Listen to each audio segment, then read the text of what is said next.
I would like to ask everyone to turn off any wireless communication devices to avoid any technical interference with the microphones and taping of the meeting. For anyone who would like to hear the meeting live in Spanish, a call-in line has been established for the community to hear the meeting interpreted live in Spanish. The number to call is 508-924-5155. Board Member Madeline Lasalia Frazier, please announce in Spanish. Buenas tardes. Se ha establecido una línea telefónica para que la comunidad pueda llamar y tenga acceso a interpretación en español en vivo. El número a llamar es el 508-924-5155. Repito, el número a llamar es el 508-924-5155.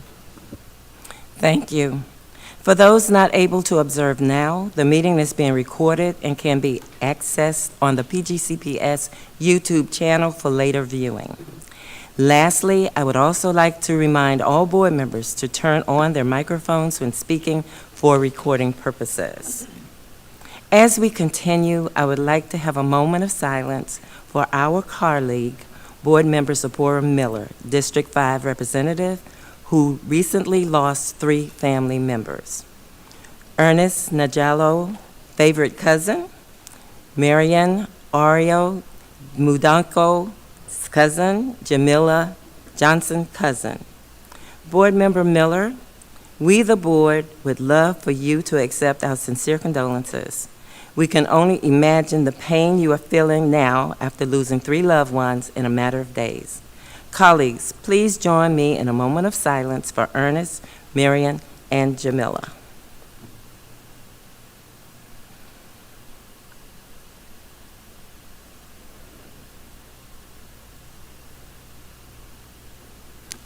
Thank you. With mixed emotions, tonight we bid farewell to one of our colleagues, Mr. Walter Fields, board member and chair of the Policy and Governance Committee. Though his time with us was short, he accomplished so much by bringing his legislative expertise to the board. Although he is not here this evening, we thank him for the superb public service and leadership that he provided to Prince George's County community. You will be missed, and we will have a plaque mailed to him.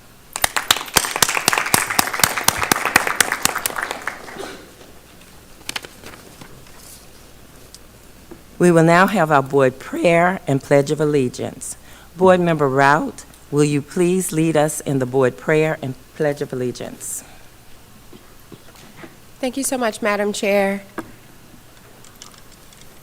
O God, we pray to administer that which is just in all educational policies, being ever mindful of your guidance, steer us to action with love, wisdom, and understanding. Amen. Amen. If you could stand.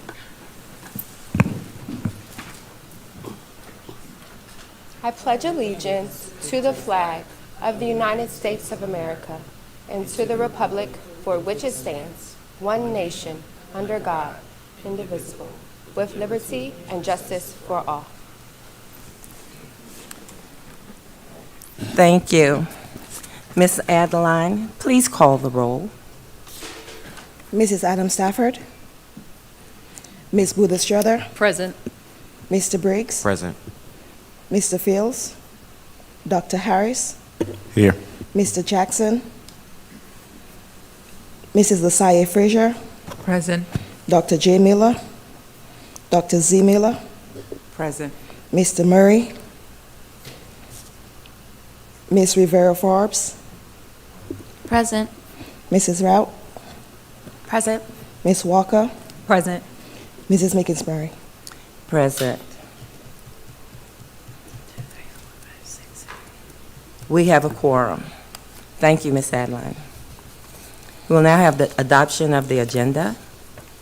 The question is on adopting the December 14, 2023 Board Work Session agenda. Motion to adopt the agenda. Second. It has been moved and seconded. Is there any discussion? Seeing none, Ms. Adeline, please take a roll call vote. Ms. Adam Stafford. Ms. Booth Estrada. Aye. Mr. Briggs. Aye. Mr. Fields. Dr. Harris. Aye. Mrs. Asaye Frazier. Aye. Dr. Z. Miller. Aye. Mrs. Rout. Aye. Ms. Walker. Aye. Ms. Rivera Forbes. Aye. Mrs. McInnes-Murray. Aye. With 9 votes in the affirmative and none in the negative, the motion carries. We will now have approval of the meeting minutes.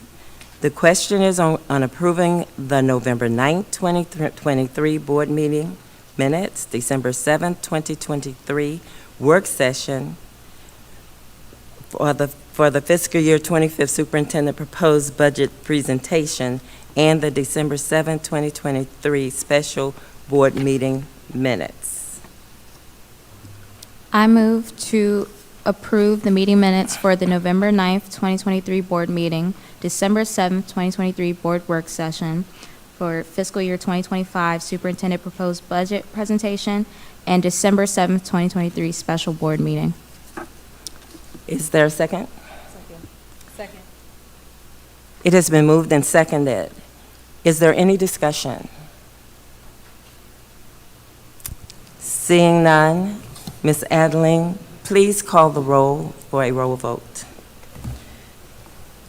Ms. Booth Estrada. Aye. Mr. Briggs. Aye. Dr. Harris. Aye. Ms. Asaye Frazier. Aye. Dr. Z. Miller. Aye. Mrs. Rout. Ms. Walker. Aye. Ms. Rivera Forbes. Aye. Ms. McInnes-Murray. Aye. There are 8 votes in the affirmative, none in the negative. The motion carries. At this time, we will go to 2.0, public comment on agenda and non-agenda items. 2.1, the chair recognizes the speakers for the public comments on agenda and non-agenda items. To the registered speakers, you have been registered to speak in a public comment forum where the Board of Education will listen to your comments. The board will not address your comments. All registered speakers will have 3 minutes to make their presentation. Registered speakers may not relinquish any part of their speaking time to another registered or unregistered individual. Speakers may not address individuals or issues with profanity or derogatory terms. You will be warned once. If you continue, your comments will be muted, and you may be removed from the meeting. Speakers are encouraged to use titles rather than names. For example, chair, board member, superintendent, principal, etc. Your adherence to these guidelines will enable the public participation process to move smoothly. There is one public commenter tonight, Mr. Timothy Meyer, Mount Rainier Elementary School PTO, ensuring safe routes to school. Turned on, or do I have to? It's turned on. Okay. Thank you very much. I'm here tonight to talk about every parent's worst nightmare, what happened at Riverdale and what comes next. Riverdale was not an accident. Tragedy happens when public officials ignore years of warnings and failings to act. We've since seen 2 PGCPS employees killed walking to work. That's 4 PGCPS pedestrian deaths in 1 month, plus a grandmother fatally hit near International High School. This is a crisis. Here is how a coalition of parent leaders is taking action. In just a few weeks, we've grown to 11 schools with more than 8,000 students. Every grade level, Title I, community, specialty schools, all of us PGCPS united. Because every child has the right to get to and from school safely. Today, we launched OurKidsCan'tWait.com, a petition so individuals can join us. We have advocacy groups and local governments joining us too. with the city of Mount Rainier being the first to officially endorse our effort last week. And we must raise awareness of schools that are in unincorporated areas and ask PGCPS to do your part to push SHA and others so that those schools are taken care of. I know we face budget constraints, but budgets are about priorities, and safe streets for our kids are not optional. Parents should not have to fight for crossing guards. They should be the minimum of what's expected, as standard for every school as a principal or a reading teacher. Also, getting to school safely cannot depend on your zip code. Many schools don't even have parent groups. So it's up to the stronger PTOs who must step up, lead, and make sure no school is forgotten. There's a lot of work ahead. We've seen some terrific leadership already from board members Boozer Struther, Rout, Adam Stafford. We need a safe passage plan for every school and a countywide safe routes coordinator. Delegate Ann Healy has a bill right now to allow stop sign cameras, which can also help slow down traffic around our schools. We must admit that some of the most dangerous drivers are our own fellow parents and lead in our own school communities. And municipal partners can help by lowering speeds, increasing traffic calming, and fundamentally rethinking street design. It is time for streets that prioritize kids over cars, and we cannot be afraid to say it. We want to be partners with the county, and county officials have an open invitation to join us. But getting this done is not optional.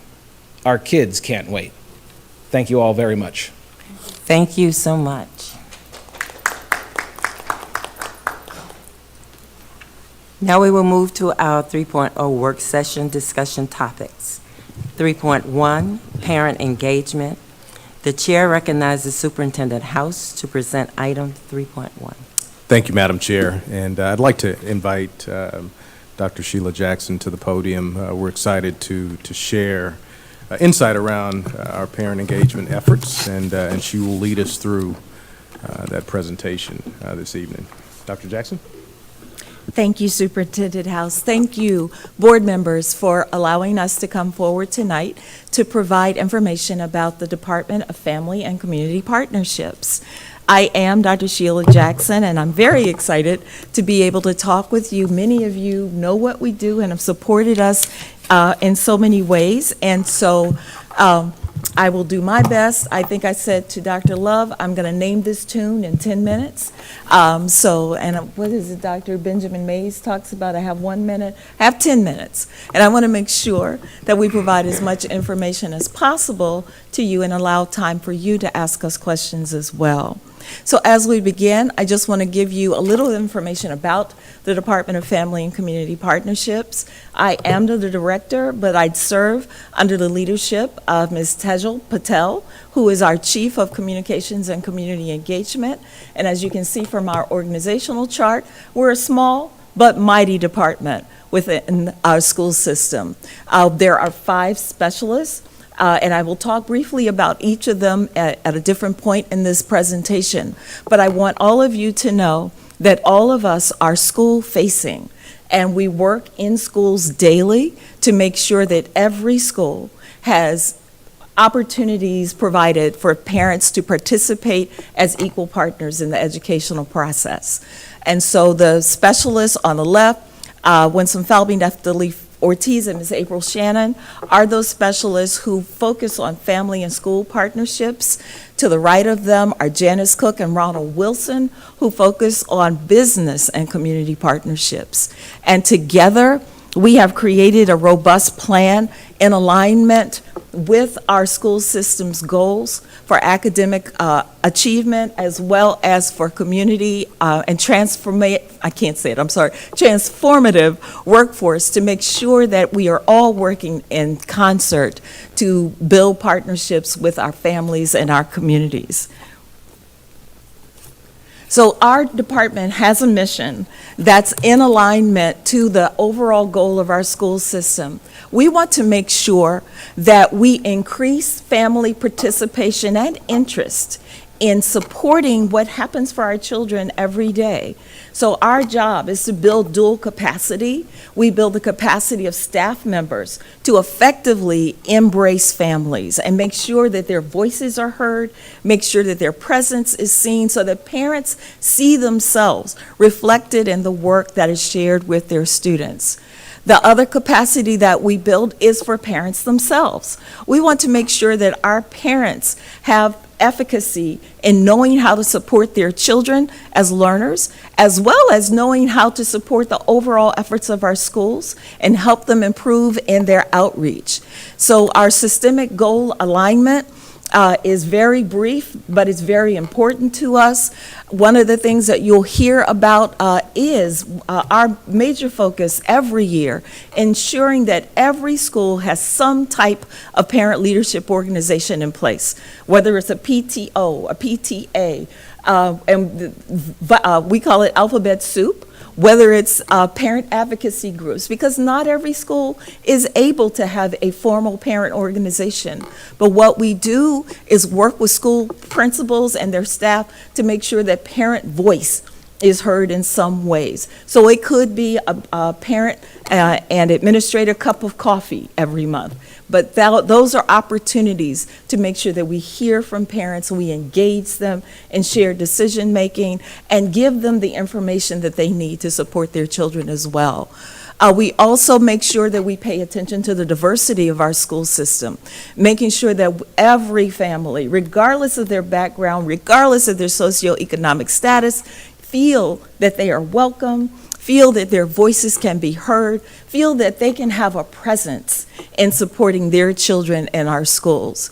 And we also want to make sure that we pay attention to our community around us. We, through needs assessment data, make sure that we reach out to community partners, whether they're community organizations, business partners, faith-based partners, to engage them in joining us and providing the supports that our schools need to be effective in supporting children.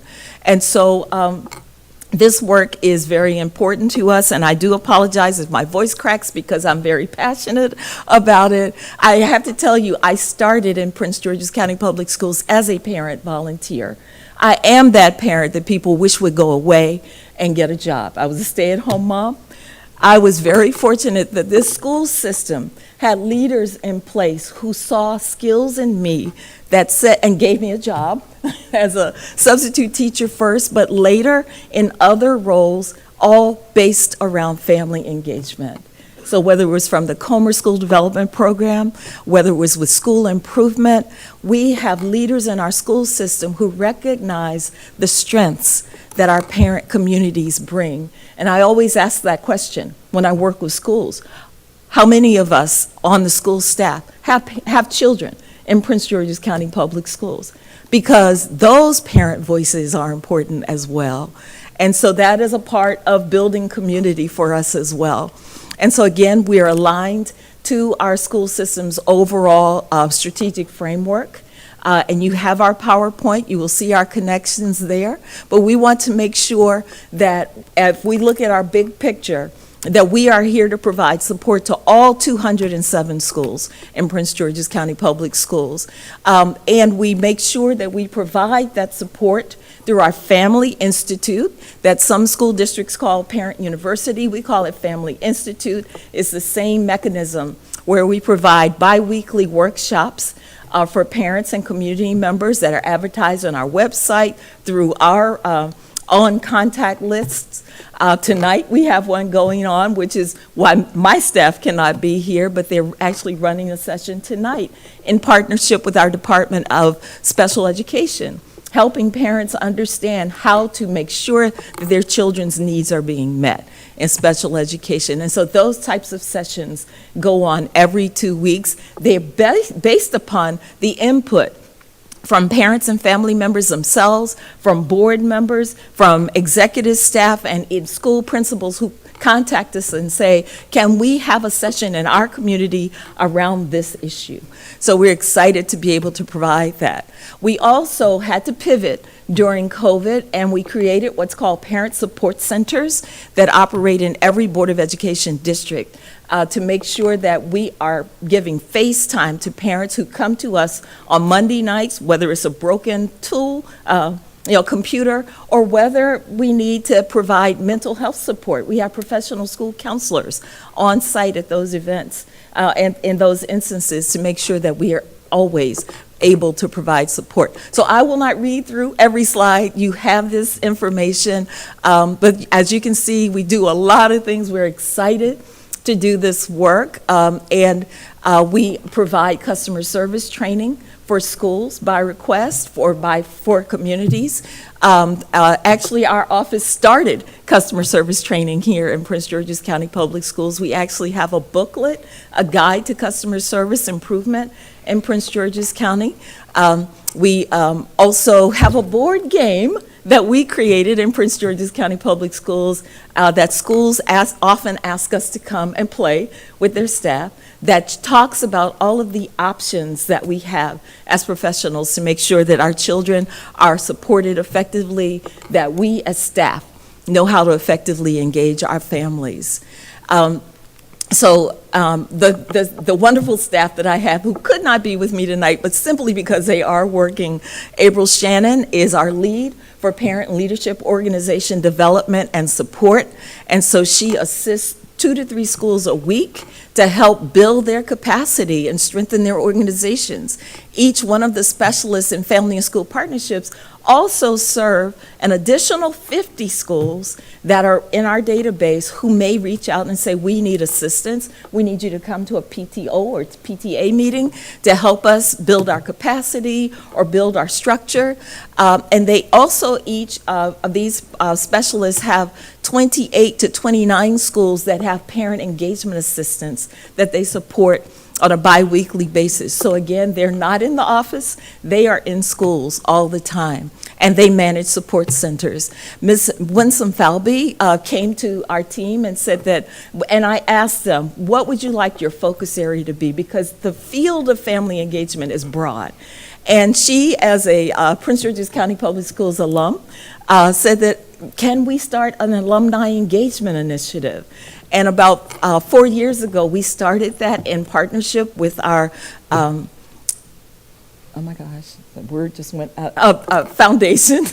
And so those big galas that we have every year, and that's my 10 minutes, but those big galas that we have every year are a result of that work that started here. Mr. Neftali Ortiz leads our diverse family, refugee family engagement, and he started an initiative that we call Dadvisories, where we go into schools by invitation to help work with fathers who want to be engaged, because we all know from our data, from our observation, that most of our parent leadership organizations are staffed with women. We have to figure out, how do we get fathers more engaged, like Tim back here, to make sure that they understand their role as well. And so again, and I will talk very quickly, I want to give time to Dr. Love. Ronald Wilson works in business partnerships. He has our database of all of the MOUs that we have in Prince George's County Public Schools between business and community partners that have adopted schools. So that information is available. We maintain that database, and we are constantly working with entities who want to embrace Prince George's County Public Schools. So our faith-based partners, the Chamber of Commerce, other community organizations that want to either donate to schools or volunteer. Many of our partners come in and just want to read to children or offer support in some way. He helps manage that. Janice Cook manages our volunteer recruitment program in Prince George's County Public Schools. So she not only develops the database of people who want to volunteer, but she makes sure that they have safe school training and make sure that they understand their role as volunteers. And so the parent engagement assistants, and I'm going to work very quickly, Ms. Patel, I'm trying to talk fast. Our parent engagement assistants exist in 83 of our 207 schools. And they are assigned to schools. They are hired by the principals, but they come to our team for their training and support. They work daily as additional staff to support that entire school community to understand family engagement, but also to be strategic in engaging families to support their children. And so you have my entire PowerPoint here, but some of the other initiatives that are out of our department, when we have transportation available, we provide what we call community pop-ups, where we utilize school buses as staff and go into communities just to be a presence, to let parents and family members, community members know how they can engage with Prince George's County Public Schools. And so that is one of our initiatives. We also have, one of our largest initiatives is the Family Institute, and this has existed since 2015. We try to strengthen it every year. One of the main things that we try to do is make sure that we meet as many needs that families identify to us as possible. So we actually organized it around 4 strands. One is family empowerment, where we teach parents the skills of being advocates for their children. We also, in Strand 2, talk about how do we engage families better in the curriculum of Prince George's County Public Schools so that they can support their children at home. We have sessions where we give hands-on support to parents, toolkits that they can go home and utilize with their children. Student health and wellness deals with bullying, self-esteem, and other issues that face our students. And this 4th strand is all about our staff. How do we strengthen our staff to be able to engage families? You have in our, also in our presentation, just the example of the large system conferences that we've had over the years. And a lot of these have been co-planned with the Board of Education, and we thank you for that. We had Hill Harper, we've had Marion Wright Edelman, we had Ron Clark, we've had, of course, number one mom, Wanda Durant, Kevin Durant's mom, as our speaker, and we've had Steve Perry. We try to make sure that we respond to the input that we receive from our community to bring to our community all of the types of supports that we can. So when COVID hit, we pivoted, and many of our in-person events became virtual events, and the data from that has actually helped us in our planning. We actually have more parents participate in our Family Institute sessions online, virtually, than they were when we were having them in person, but we still do them in person as well. And we don't work in a silo. We are partners with all of the other departments in our school system. We don't plan anything in isolation. Our Family Institute sessions are delivered by staff from other departments that are talking about the critical initiatives that we have in Prince George's County Public Schools. And then, of course, as I said before, our faith-based and community partners, alumni, USDE, MSDE are our partners, and so we work with them regularly. We have them come to us to provide information as well. And so I am going to close with just letting you know one of the other major functions that we have is helping our families that might fall in violation of the code of conduct that we have developed for families, volunteers, and visitors. I am the person that sometimes parents are sent to help them understand restorative practices. If they're in violation, and I'm colloquially, I just have to say, I've said to parents, you can't come in and cuss everybody out, you know? And sometimes we do, as parents, I'm a parent, have, you know, you get your feelings and you get riled up, but guess what? We're here to support you. And we're also here to help school staff understand that maybe we triggered some of that, and how do we fix that? How do we make sure that we're all working well together? So on that note, you have in my PowerPoint, the rest of the slides are about resources that we have created. Ms. Patel talks about our receipts. These are some of our receipts. These are some of the products that have been created within our department. They're all accessible on the web and available to you for your use. So again, thank you for your time, and I will, Thank you, do I Doug. take questions now, or? Thank you, Dr. Jackson. We actually have a second portion of the presentation as well.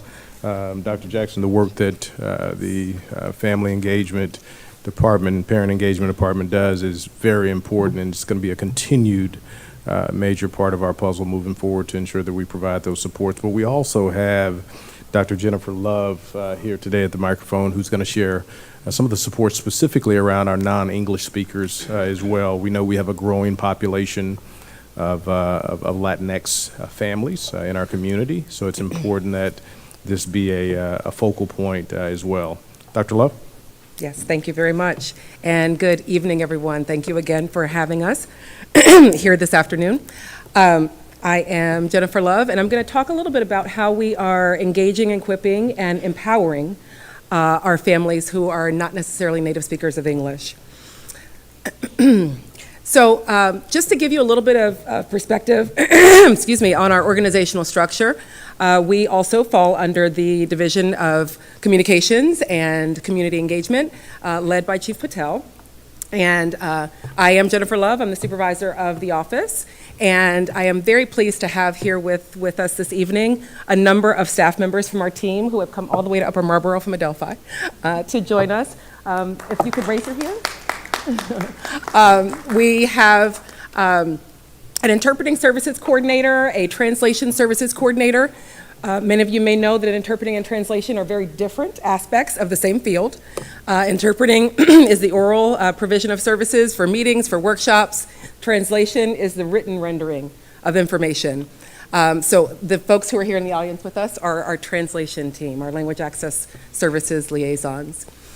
We also have a translation services coordinator who oversees all of the coordination of translation projects that come through from school-based projects and systemic projects. We have an amazing secretary who has joined us. This is her first year with us, our first year having a secretary. And then we also have a large cadre of on-call interpreters and translators, about 100 to be exact. So we are also a mighty team with very many folks that are providing services day in and day out.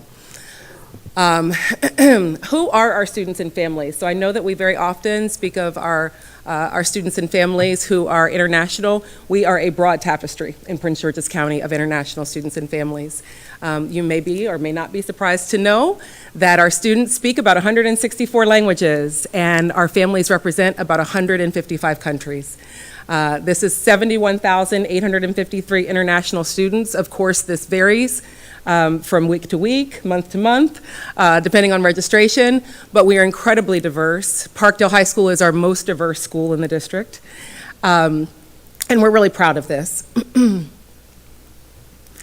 So when it comes to language accessibility, the law and the Department of Justice and the Department of Education focus very heavily on how schools and school districts across the country are providing language access for families.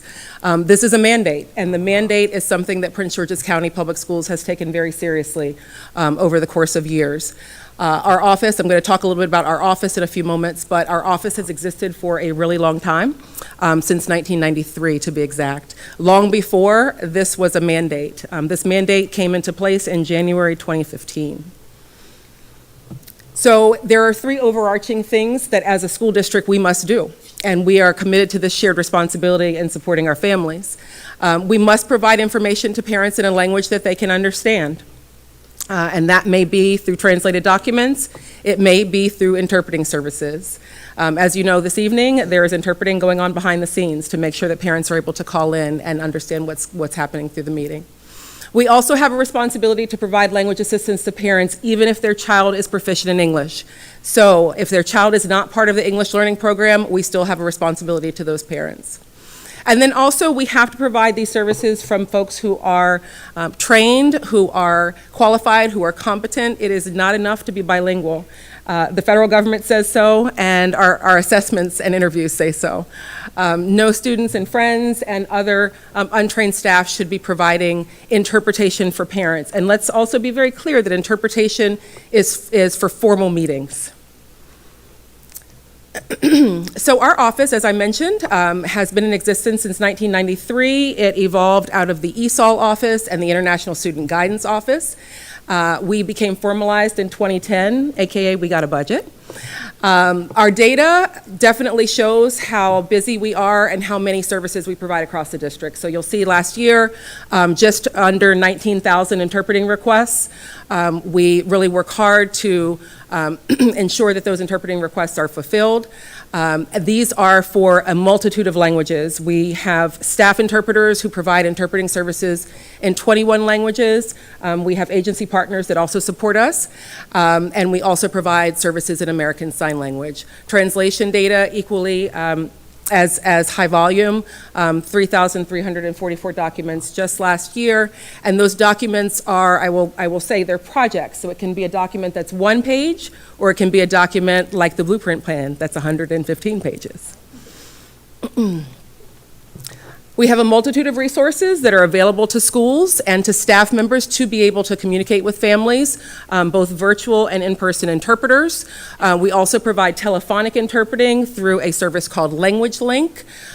We provide translation on demand, that is through our full-time translation team. Those translations can be requested from system offices. They can also be requested by principals or their designees. We have a translation library that's available to all staff members through the staff portal. The translation library houses documents that are evergreen, like field trip forms and things that people need to access on a day-to-day.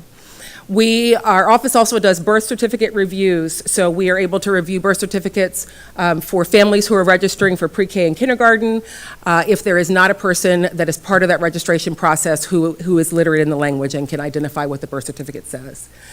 Also, and consistent with HB 86, which is legislation from 2016, we provide special education translations. So any non-native speaker of English who requests for an IEP, IFSP, PWN to be translated, we provide those translations. Additionally, we have a language assistance card that we've produced over the past maybe decade for families. They receive it when they register, and they're able to carry it around in their wallet, and it has their language on it. So they're able to show it to a school front office. If the school front office forgets how to use the telephonic service or is not able to decipher the language that they speak, they can show this card. We operate under a professional language access community. This framework really enables us to focus on the fact that we are not an add-on. We are part of Prince George's County Public Schools, and we provide services that are critical for engagement of families. We are very proud to partner with Human Resources to have a really robust system of hiring interpreters and hiring translators. I do not hesitate to say I was that teacher 20 years ago who was called out of my classroom to interpret in the front office. But I am committed to know that when we know better, we do better. And we do better, and this is why we have such a robust language access system. We are committed to building investment, so we, among our translation and interpreting team, have an interpreter handbook. We have a workflow, we have process guides, we are on a metric system. We are very serious about the work that we do. We hire people who have the training and have the ability to provide the highest caliber of services, and we ensure that we are continuing that across the board with our interpreting and translation team. We also have developed our own special education glossaries, general education glossaries, to ensure consistency across the board. We have professional development for our team and also for those to whom we provide services to ensure that everyone is on the same page and everyone is continuing to grow in this field. It is a growing field. There's always something new to learn. Our interpreters have recently learned more about simultaneous interpretation, developing their skills in those areas, interpreter note-taking skills, and we work very closely with the Psychological Services Department for special education and review of psychological evaluations. In building that context for our team, we also have a very close relationship, believe it or not, with the Department of Education Office of Civil Rights, which is a good thing for us to have context and know exactly what we're doing, why we're doing it, and to make sure that we are protecting our district and honoring our families. Our special education compliance office and special education as a whole is a tremendous partner because we provide so many services through that department. And we also work very closely with our partner, the University of Maryland. We, as you may know, they have a graduate program in interpreting and translation studies. We have 2 of our translators who are graduates of the University of Maryland graduate program, and several interpreters and translators who take classes with them. We're committed to empowering our team. They go out to conferences, they attend webinars, and they are immersed in the field. And then they come back and they present to the team. We are institutional members of the American Translators Association. We are also institutional members of the American Association of Interpreters and Translators in Education, which is a brand new national organization. And I'm proud to let you know that that organization, AAITE, will be hosting their 2nd conference here in Prince George's County in May.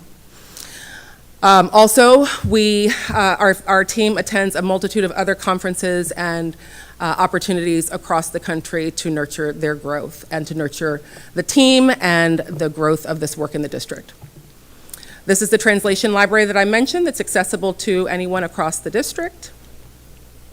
We are also really proud to have an innovative high school pipeline course in collaboration with Dr. White and her team. We created, with the World Languages Department, a high school pipeline in interpreting and translation. So it's a foundational course that it's in its 3rd year at Parkdale High School. And we have a teacher who has been trained. She has gotten community interpreter training, and she has a wonderful cadre of students who are learning about the field of interpreting and translation. We have guest speakers from the county, guest speakers from the university, and also local service providers that support that course. We are also committed to district accountability and this shared responsibility. So this is the first year, many of you may have seen that there is a Safe Schools training around language access. Very important because this is a federal mandate and all staff need to know what our responsibility is to families. PD sessions are also facilitated for many staff groups across the county. Our accessibility outreach, as part of the Department of Communications, we are committed to ensuring that our communications are available in our most prevalent language, which is Spanish. So we, in 2019, developed a PGCPS en Español Facebook page, and it is increasing in reach literally every week. Many of you may know that Prince George's County is the largest recipient of refugees in the state of Maryland. So to that end, we are very committed to working with our partners in the English Language Development Office, also in the International Student Enrollment and Admissions Office, to support our refugee families and students. We also partner with these 3 organizations, MORA, which is the Maryland State Office, the International Rescue Committee, which is the largest resettlement organization in the state, and Solutions and Hometown Connections, which offers a multitude of resources for families. Our International Parent Leadership Consortium is a very unique program that is unique to Prince George's County. It is an opportunity for us to help to grow leaders. Our mantra is that we are building parents so that parents can build. We work very closely with Dr. Jackson to be able to develop our immigrant families so that they are empowered to know more about the structure of the school system, to know the structure of education in general, to learn how to advocate not only for their child but for their community of children, all aimed at increasing student achievement. Our IPLC graduates, many of you may have seen them in various roles. They have served on PCAC. They have served at the State Superintendent's Parent Advisory Council, the first Latina to serve on the State Superintendent's Advisory Council. We are very proud of the work that they have been doing to support their school communities. Applications for the upcoming IPLC will be available in January. We also host KinderConnect family workshops. This is an opportunity for families who are new to Prince George's County to delve in, to learn more about what their children need to know in preparation for kindergarten. This program was developed really after a look at data, and our data was showing us that our students were not coming into kindergarten prepared. We had 2,500 students who are coming into kindergarten who are English learners who have had no formal schooling prior to kindergarten. So with this program, we see families in April during the student registration period, and families are sitting at tables and learning how to do literacy activities and learning how to do math activities with their children that they then are able to carry home. And then also, we host, in collaboration with the Schmidt Center, the International Family Day at Camp Schmidt. This happens every year. I went to Camp Schmidt as a 5th grader in Prince George's County. So it hurt to know that there was a huge cultural barrier and that families were not confident or comfortable sending their child to Camp Schmidt because they didn't know what it was. And it didn't align with what their cultural understanding had been. So we host this every year. It's an opportunity for over 200 families to come down to the camp. And they get to meet the camp leadership, they get to ask all of their questions, they get to tour, they get to get on the wagon ride, and really enjoy their day, but most of all, increase our data with student attendance for students who are part of the English Learner Program to attend Camp Schmidt. So our data, you'll see in your presentation, definitely shows that we have seen increases over the 10 years we've been incorporating this program. Our team also provides support for ELD family nights. We collaborate with the ELD office and Dr. Canny's team. We are the technical support for those family nights that schools offer. And then finally, many of you may be familiar with a big program called Estudios Universitarios. We just completed the 21st annual Estudios Universitarios at the University of Maryland and in collaboration with Maryland and other entities. This is an opportunity for students to learn more about, students and families, to learn more about their pathway opportunities for college. It is a huge event. It's really important that students have this opportunity to know what their resources are, and that just because they may not be documented or just because they may not have the fiscal resources for college, to know that college can still be accessible to them. There's my contact info. Thank you all very much for listening, and if you have questions, I think Dr. Jackson and I are able to now open up the floor for questions. Thank you, Dr. Lowe.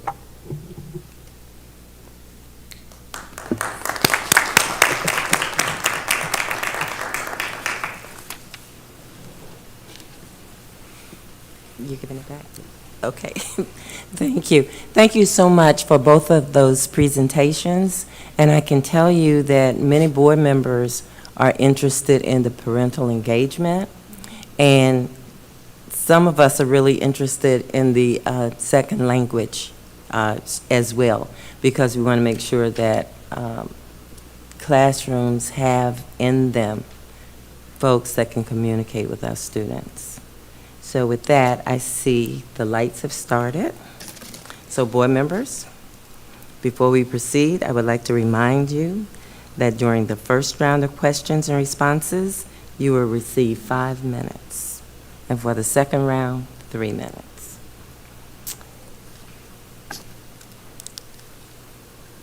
Lots of interest. The first board member is Rivera Forbes.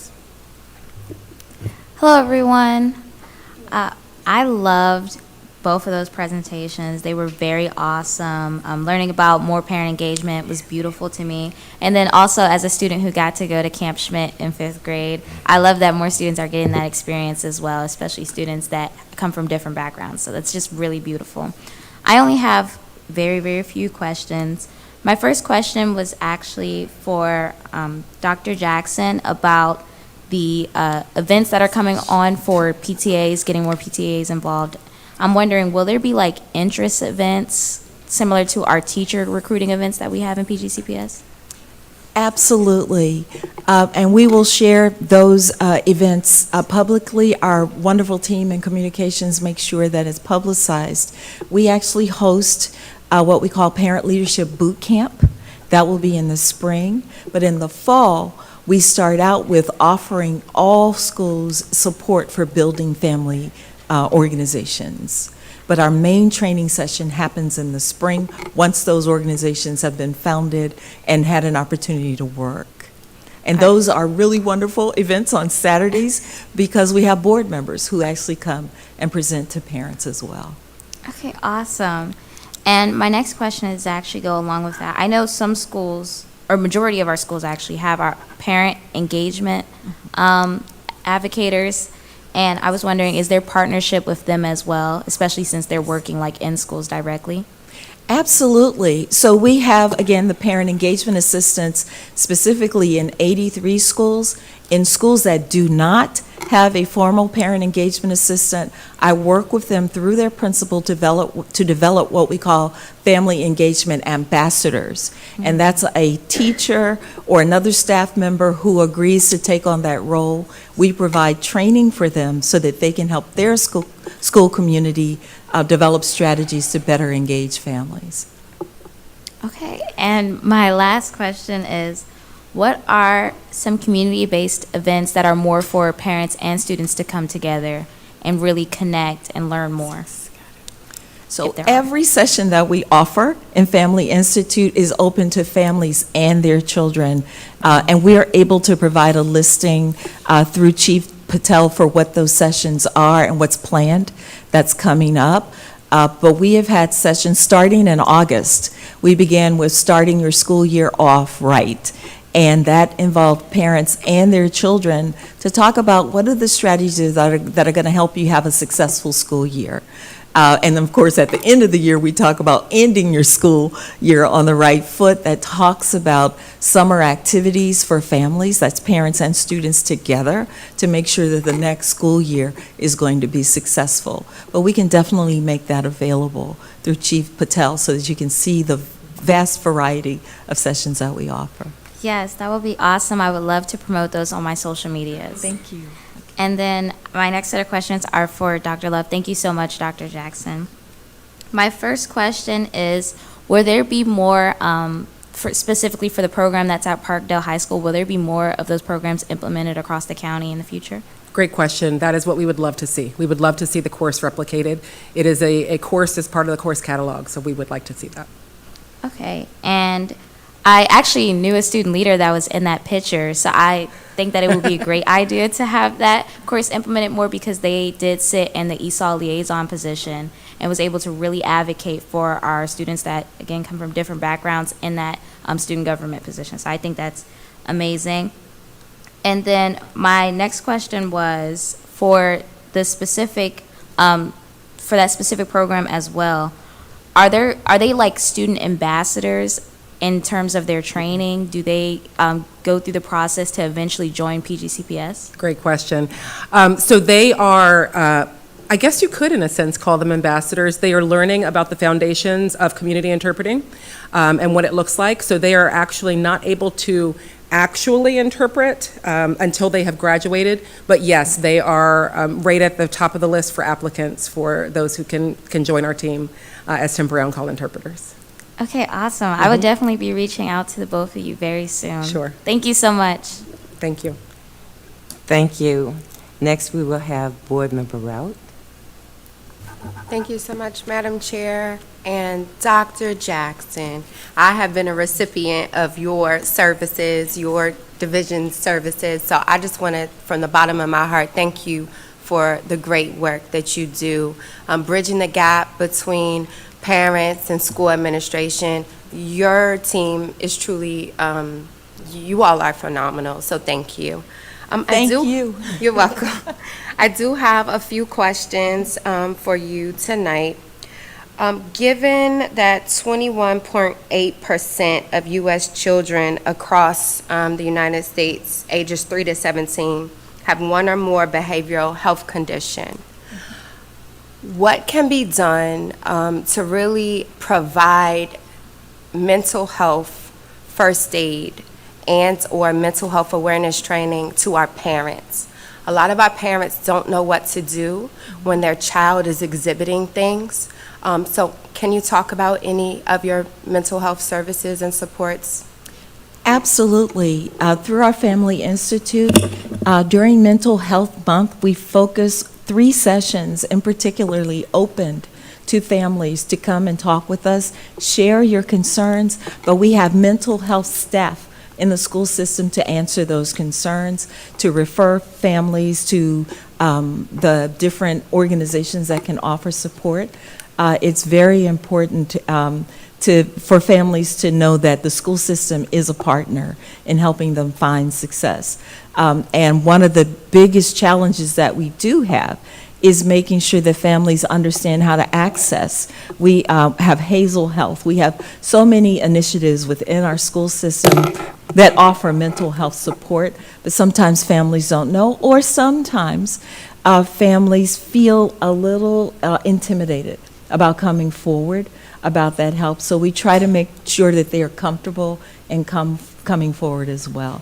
And it's not just our office, but our Office of Community Schools works with providing mental health support. Our Division of Student Services and Special Education offer opportunities for families as well. Thank you so much. And equally, what are we doing around the opioid epidemic that is plaguing our school system as it relates to education and awareness to our families? So last year, we had many sessions directed to, straight to parents and families and students about the opioid crisis. Those sessions are coming again, starting after the holidays, and we can provide that information again through our superintendent about where they will be. Those are actually headed by our Division of Student Services that make sure that families in different communities, I don't know if you remember last year, we had one at High Point, which was heavily attended. We had another one at Wise. We had another one at Oxon Hill. And we want to make sure that we keep that information. And families were even given Narcan kits to be able to support children. So thank you for asking that, and we'll make sure that we can follow up with that as well. Thank you so much. It's so important for us to be able to reverse or stop an overdose. So I'm very, very thankful for the school district handing out that Narcan. It really changes and saves people's lives. So thank you.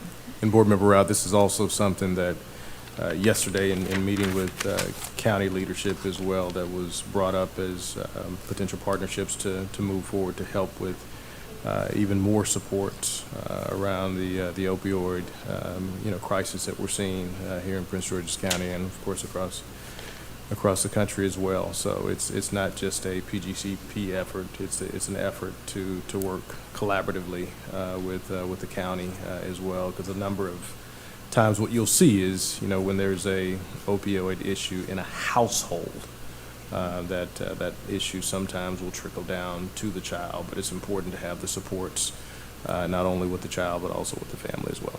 Thank you so much. It's so important. Thank you. Superintendent House, is your microphone on when you talk? Okay. Talk louder. Thank you. Our next board member, Vice Chair Walker. Hey there. You guys' services are amazing. I've had the privilege of working with both of you all, so I just want to say thank you, because you shine a light on the services that we offer right here. One of the things I did have for Dr. Sheila is, Dr. Jackson, apologies. Is there what does the parent support look like, parent support centers, services look like if we don't have one in our community? For instance, I'm in District 9 and I saw District 2 and District 7 listed. I think that's amazing, but for those areas that don't have the parent support centers, what do we do to help those parents?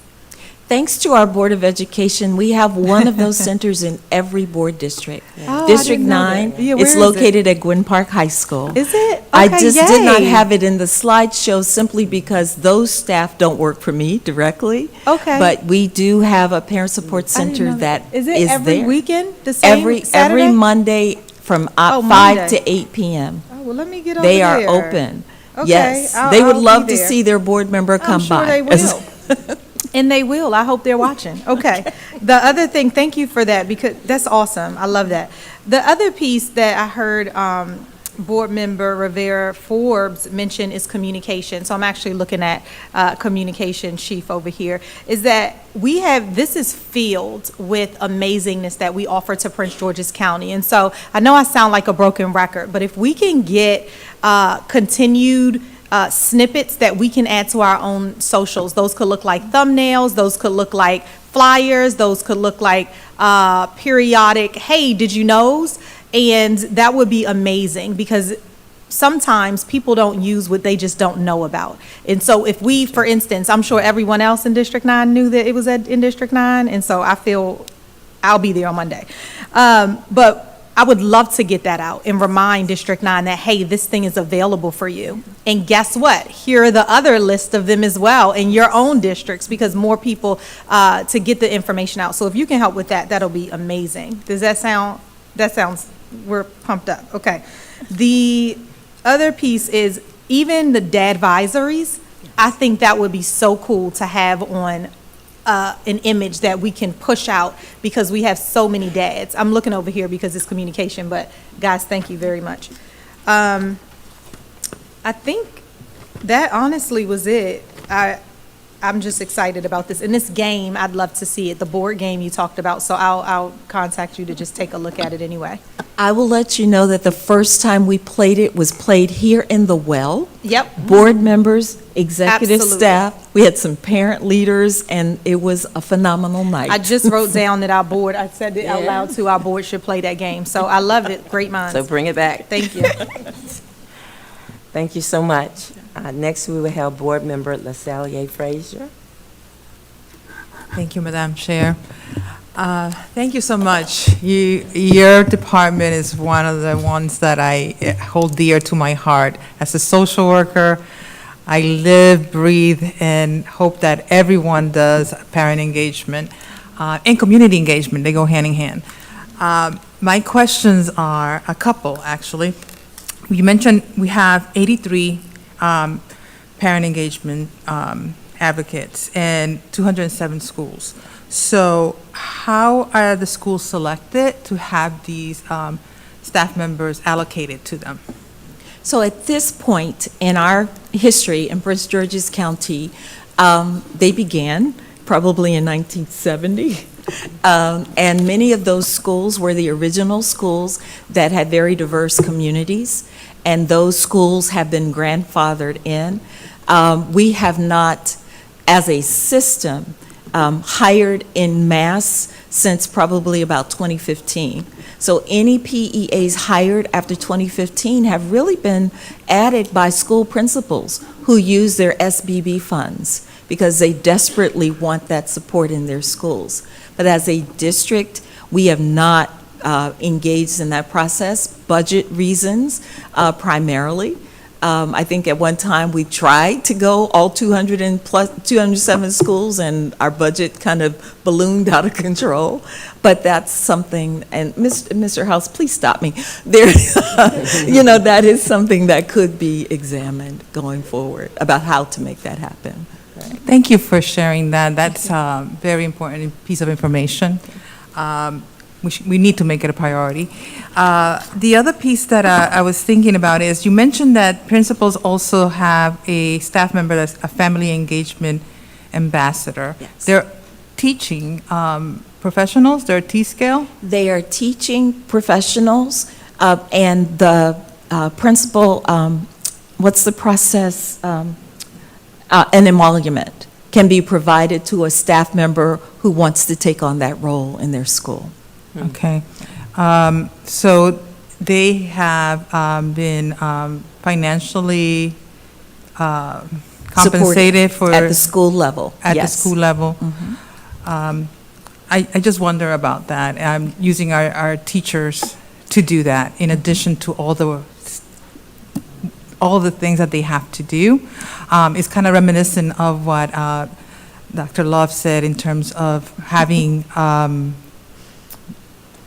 being teachers and being asked to interpret. I myself have had multiple occasions where they say, it's just for a moment, right? But that moment, then you ask, 10 people are asking you, it's just too much to ask of our teachers. So I'm just concerned about utilizing our teachers that way and not having hired since 2015. So that's a huge concern for me. The other piece that I'm looking at is that during our last budget amendment, we voted in February 13 to do contract translations, but I don't think I've heard any updates on what happened. I know that was voted, it passed by 7 of our board members, but what have we done with that piece of, that request that we made?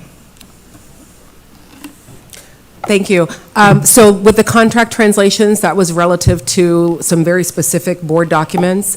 And as there has been some transition with board leadership, that's something that needs to be revisited, because we definitely have the contractor and the vendor in place who is able to support those translations. So we haven't done any of them yet? No, not any of those projects. Our office continues to support the day-to-day translations of the board through the Chief of Staff's office. Then the other question that I have, I know that other surrounding school districts are using Parent Square as a way of communicating, as a tool. What are we using to communicate with our parents?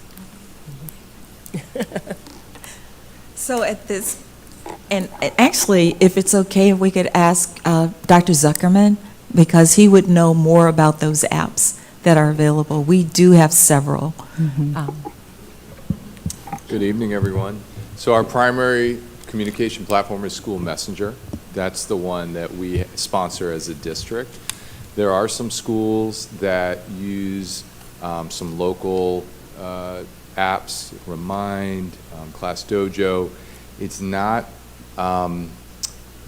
sponsored at the district level. And in fact, we heard at one of the superintendent town halls that sometimes there can be some confusion about that. And so that's one of the areas that, in consultation with our communications team or parent engagement team, we're looking at for as we go forward. But the district platform is School Messenger. Does that translate to many languages at the same time? It does. Yes. It does. Okay, thank you. Thank you. Our next board member is Board Member Dr. Harris. Yes. Thank you for acknowledging me, Chair, and thank you for that presentation, Dr. Jackson and Dr. Love. I'll be brief. So like you said, Dr. Jackson, you have a small but mighty team, right? And you're making a huge impact in the space of engagement. From a board perspective, or just in general, what are some additional resources you think you might need to increase that capacity to continue to create sustainable change in the area of engagements that you mentioned? All of the research talks about the need to have staff that are dedicated to helping with this work. So it is, my staff is wonderful. Each of them has 28 schools that they support with parent engagement assistance. It would be great to have additional staff to help with that work. Each of those 3 staff members also have 50 schools total that they work with. So thinking about how do we increase capacity to have the bodies to help, because we want them school-facing. We want them community-facing. And they are a staff who do not telework or beg me for time off. They love being out there supporting our schools. And I think Dr. Love experiences a similar situation where there aren't many of us in our 2 teams, but again, we do serve all 207 schools. Right. Okay. So thank you. So bodies and seats would help. Got it. Dr. Love, a question for you. In terms of, you mentioned the high school pipeline program. Have there been any thoughts around starting that at the middle school level that also includes the language immersions as well? So we have not considered bringing it back quite that far yet, because it is really intended for those students who are at the junior and senior level to be able to prepare to go right into interpreting in our translation fields, or be able to enter higher education in those realms. However, I will say that we have actually hosted in our office a number of students from both the French and Spanish immersion programs to intern and volunteer in our office. So that has happened over spring break, over the course of several years. We also work really closely with local organizations like LAYC, with interns and workforce development too. So those options are available to students as they get a little older. Okay, sounds good. Thank you. And yes, at that time. My last question is actually a question, kind of dual question for both of you all. In the sense of inclusivity, have we thought through, or do we have partnerships with other groups within the county in general to have events in Spanish, for example, but have English interpretation? Kind of the reverse, you know what I mean there? So you're like a fully French event or fully, yes. So I will start, and then Jennifer. One of our staff members, Mr. Ortiz, of course, is bilingual. When he provides Family Institute sessions, he does them in Spanish, and we wear the headsets. You know, we are in the room with simultaneous interpretation. so that we, as the English-speaking staff, get to feel what we force parents to feel all the time. Well. But I know that Dr. Love does even more. Well, yeah, that is a great example.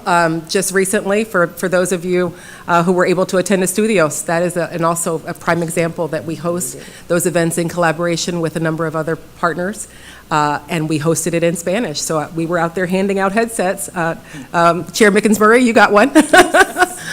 We hand out those headsets so that families can definitely feel like they are honored participants. There have been a number of other workshops that have been held. We have actually held a couple of workshops in Dari and Pashto for our Afghan families in collaboration with the IRC. And then those of us who are in the room who are not Dari and Pashto speakers receive the interpretation services. So there are definitely ways that we can continue those partnerships, and that is an absolute fundamental way that we could continue to and should be honoring our families. Okay. Thank you. Appreciate your time. Thank you. Board Member Adam Stafford. Thank you so much, and thank you, Dr. Jackson and Dr. Love, for your presentation. I'm smiling because I've been familiar with your work through our work on the PCAC, and it's just really fantastic to see what you're doing, and a lot of districts around the country can take their cues from you also. Thank you so much for all that you do. I have a few questions, and so I wanted to start off by asking about what is the status of the Maryland PTA? Because that was something that I think was a hindrance for schools that were trying to revitalize their own PTA programs. So maybe if you could share a bit about that. And I know that I have 5 minutes, so I think it would be good if I maybe get my questions out and then you can have. So I wanted to know the status of the Maryland PTA and how board members can support in the revitalization of PTAs. I'm really happy to see your partnership with the Flamboyant Foundation. It's a wonderful foundation that focuses on parent engagement. My question is, are we doing home visits? Home visits are a really great strategy, preemptive strategy, not just doing them in times of crisis, but to really engage parents as partners, something that we talk about a lot, bringing parents along with us. So are we doing that? Additionally, I wanted to know if we have, and this might be for Dr. White as well, how are we supporting our multilingual families with connecting around curriculum as we think about our culturally responsive schools that we are, our culturally responsive school system that we have really been working on and developing to be more inclusive, bridging that school and community partnership is important, not just for learning about the services we provide, but also how they can influence our curriculum and supporting students in that way as well. And then I was really happy to see our partnership with, I'm really happy to see the IPLC program. I'm wondering, is there some sort of crosswalking with our HR department where we see some opportunities for advancement outside of translation for some of the all-star parents that participate? I'm thinking specifically maybe folks coming from that program and moving into being a paraprofessional or being a PEA, and so I'd love to see some of that crossover. So those are 4 questions, and then I'll save for the next round. Thank you.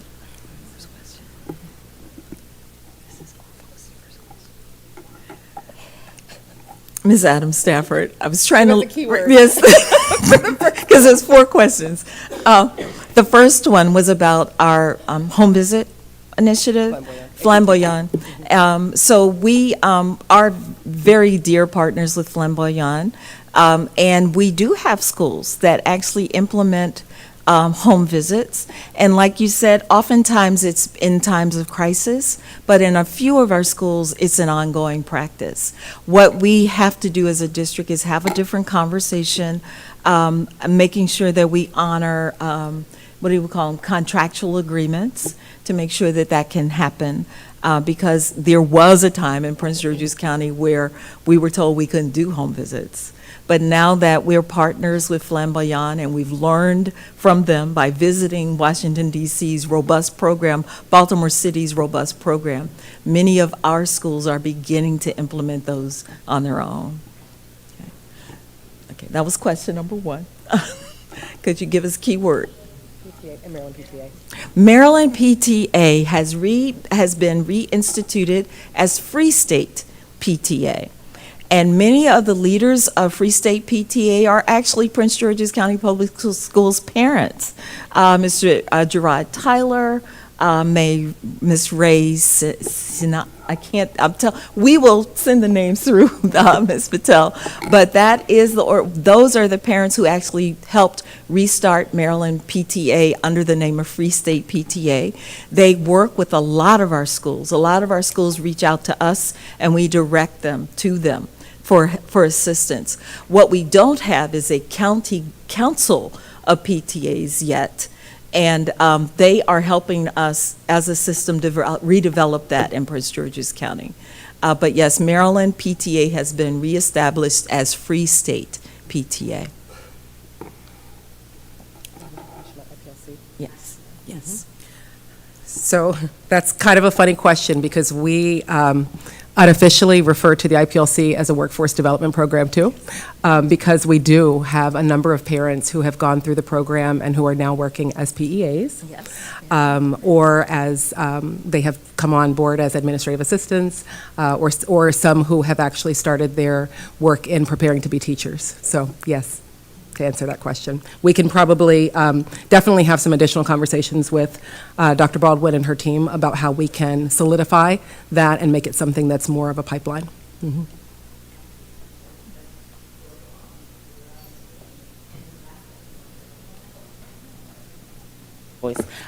Curriculum nights. Are we doing anything to connect, the work that we're doing with all of this parent development curriculum? Mm-hmm. Dr. White's team has been phenomenal. Every year, they sign up to provide at least 4 sessions through our Family Institute, as well as sessions that they offer on their own, to make sure that we are building parent capacity around our curriculum, understanding the curriculum and also understanding the skills that families need to support their children at home. And so through our Family Institute coming up in the spring, we have literacy, we have mathematics, and I know she can probably talk even more about, the other initiatives that they sponsor.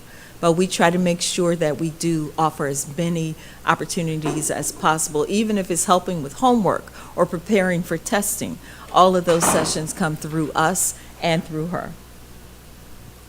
Yeah, the only thing I would add is that many of our schools, almost most of them, especially at the elementary level, make sure that they have nights for parents.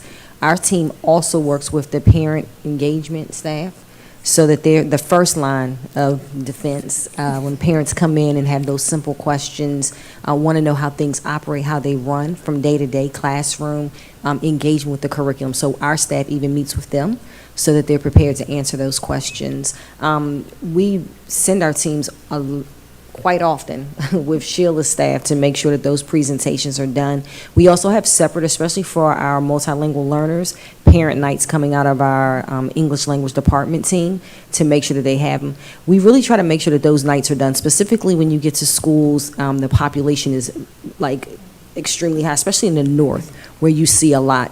When we're in the south and you have smaller populations, then we try to make sure that the multilingual staff is available for parents who may have questions. The north, though, we try to really focus on based on the amount of students in those buildings. Thank you for the community and the audience.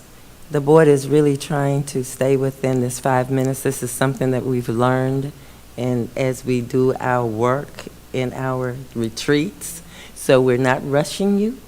We just need you to understand that it's a new practice that we are collectively attempting to do. Our next board member is Board Member Boozer Strother. Thank you so much, Chair Mickens Murray, and thank you, Dr. Jackson and Dr. Love. I am one of the other board members, Board Member Rout and Walker, who have been touched by you, both of you personally in your work since I became a parent in PGCPS.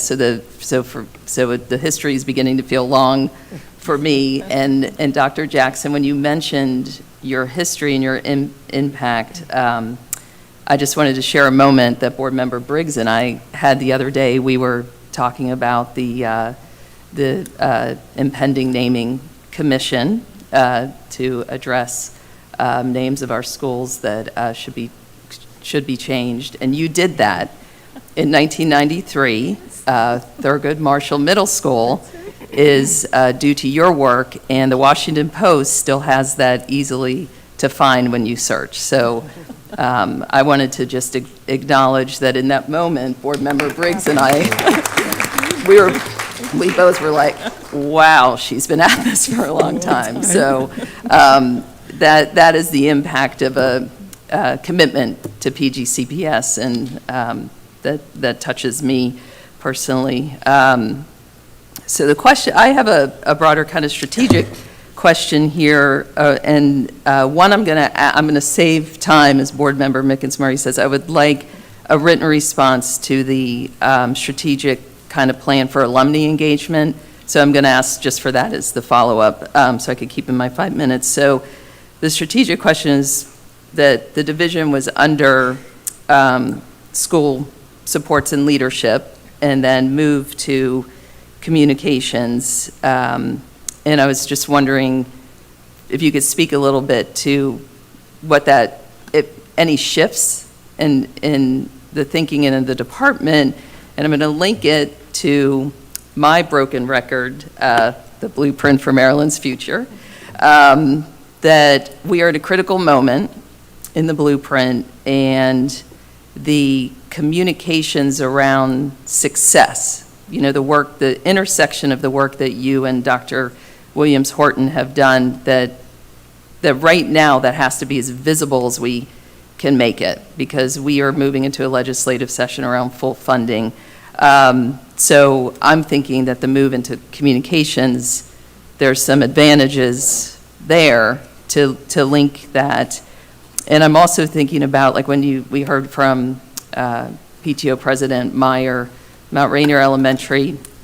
He was joined by the PTO President of Cesar Chavez Elementary on the Crossing Guard campaign, that when there are these critical issues, it can take a lot of legwork to just reach the PTOs and PGCPS. And is there a space to channel, like, just an easier pathway so that one PTO leader doesn't have to try to find every single PTO individually? It's difficult. They're not always on the website. They might not have a Twitter account, Facebook account. Is there some pathways, especially because we are also putting out officially a legislative agenda tomorrow morning, and there's now, you know, we've moved that documentation. It's easier to access. We are all joined with Superintendent House to market this in a different way that would say, hey, school communities, we are engaging in this General Assembly session. And only a couple times in my time on the board have we said to the principals and the school communities, we are actually lobbying together. And I'm wondering if there can be if we could look at how to let principals know, you know, if other parents are kind of trying to reaching out and networking with your school community to open up those pathways, because it has been a bit difficult if it's not from sort of a superintendent, you know, just that kind of messaging, like when we all went to Annapolis to rally for the blueprint. And I just think with school construction and other big items that we need to engage parents more honestly politically. And we actually had the AROS organization work with PEAs and community schools coordinators a year or so ago to advance that. So I'm putting that out there. I'm out of time, so I could come back at my 3 minutes and get an answer. Sorry. But I think you're spot on. One of the things that we've talked about in connecting this work is, working closely beyond the legislative day, because that's just, the voice, getting the voice started. But bringing in a group of PCOG, members to ensure that they understand what it is to go down for a day of lobbying and what those supports look like, how to effectively do it. So we've had that conversation with them. They're very excited about what that might look like as well. So we think there's some opportunities for teaching, some of our parents to be able to advocate in a manner to support the strategic work that we know is going to be important for PGCPS. So it's definitely something that's front of mind for us as well. Yep. Thank you. Next, we will have Board Member Jonathan Briggs. Thank you, Chair McIntyre, and I want to say thank you to Dr. Jackson and Dr. Love for your presentation today. So I wanted to pivot a bit to some of the pieces that you talked about in the presentation, specifically around the PTAs and the fact that there are some school districts that don't have PTAs. And I was just curious to know, for the schools that don't have PTAs, what do we do to support them? I know we have the Family Institute or the Parent Universities or other programs that exist, but I do know that there's, and I'm not going to bring up a school name, but I'll just say that there are schools that there's a desire and there's also not a desire for a PTA, but I think that there's something unique about a PTA from a Family Institute and a Parent University. So I was just curious, in that kind of questioning, what do we do to kind of fill that gap if that's the case? So one of the things that our team does, as we build the database every year, we update it every year, we reach out to schools directly that indicate that they do not have a parent leadership organization, and we reach out to them, schedule meetings with them to help them assess their community. We lovingly sometimes say to leaders, do you have trusted parents that we need to pull in to be able to have conversations with about your particular school and its data? And that has worked to help us build parent leadership organizations that sometimes may not be a PTA or PTO, but it may exist as a parent advisory group in that school. Okay. So we're constantly trying to get every school on board with some type of parent leadership organization. Yeah, and I'd love to follow up with you about maybe that kind of unique space that exists to just ensure that, some of the schools in District 2 have that opportunity, that option. Another question I wanted to move to was, you talked about partnerships and faith-based business, others. I was just curious about how you manage those partnerships. How do you build new partnerships? Is there like a process? What does that look like? When does that go out to the community, if at all? So that goes out to the community starting in August. Mr. Ronald Wilson is in charge of that endeavor from our department. However, he works with our Office of Purchasing. He works with our foundation office to make sure that we are reaching out through our Chamber of Commerce.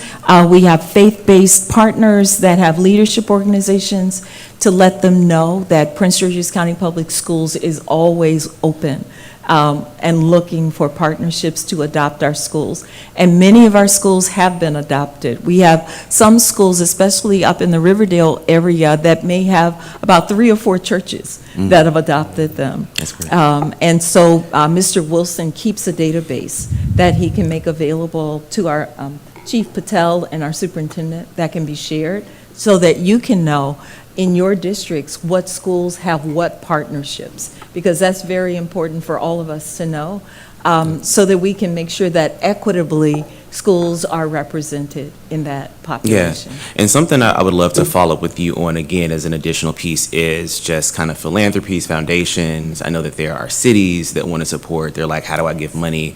There are individual elected officials that are saying like, we have, this grant for this amount, we can give it for these things. And I think if there's just some way to coordinate that and to kind of ensure that the money is getting to the schools that kind of need it, if, this isn't a budgetary item per se, would love to kind of work to kind of continue that conversation. I wanted to talk about, you talked about bridging the gap with families and teachers, and I know that there are some times where teachers, I'll just give an example of like teachers who may have some challenges with the relationships that they build with parents in the community, and the challenges that can exist in like mitigating that and managing that and making sure that we have a successful school year. So I was just curious about the trainings, and this will probably be a follow-up around the trainings that we offer to teachers. I did want to go to you, Dr. Love, about the international families and the languages. There's so many languages, and I know that I've talked to a few principals, and they've said that, you know, we have different Spanish-speaking populations, you know, and so there's different dialects there. And was just curious, how do we, as far as the communications go, how do we kind of keep that within the realm of, I think, the diversity of our district? Absolutely. So if we're speaking about, let's take Spanish as an example. So in our translation team, we have been very intentional around the hiring and around the focus and understandings, cultural understandings.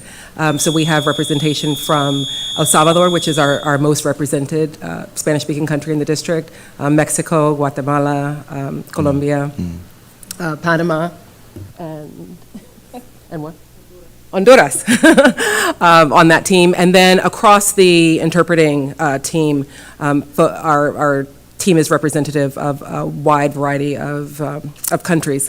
But that is some of the intentionality around the work of translation, is coming up with what is the most understood terminology, what are the most understood phrasals, and that is kind of a field question, if you will, that happens all of the time. But to come up with that terminology and phrasals that are most widely understood.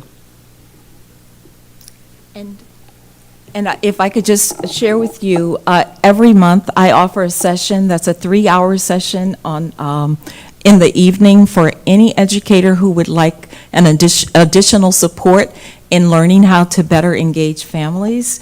We actually pay a stipend for educators' time to actually participate in those classes that we offer. We offer a summer CPD class that's for 45 hours for staff members that can actually receive credits from MSDE to learn strategies and develop a plan for their school to better engage families. So our job is really, as I shared earlier, is dual capacity. We want to build capacity of families, but we have to build capacity of staff members as well.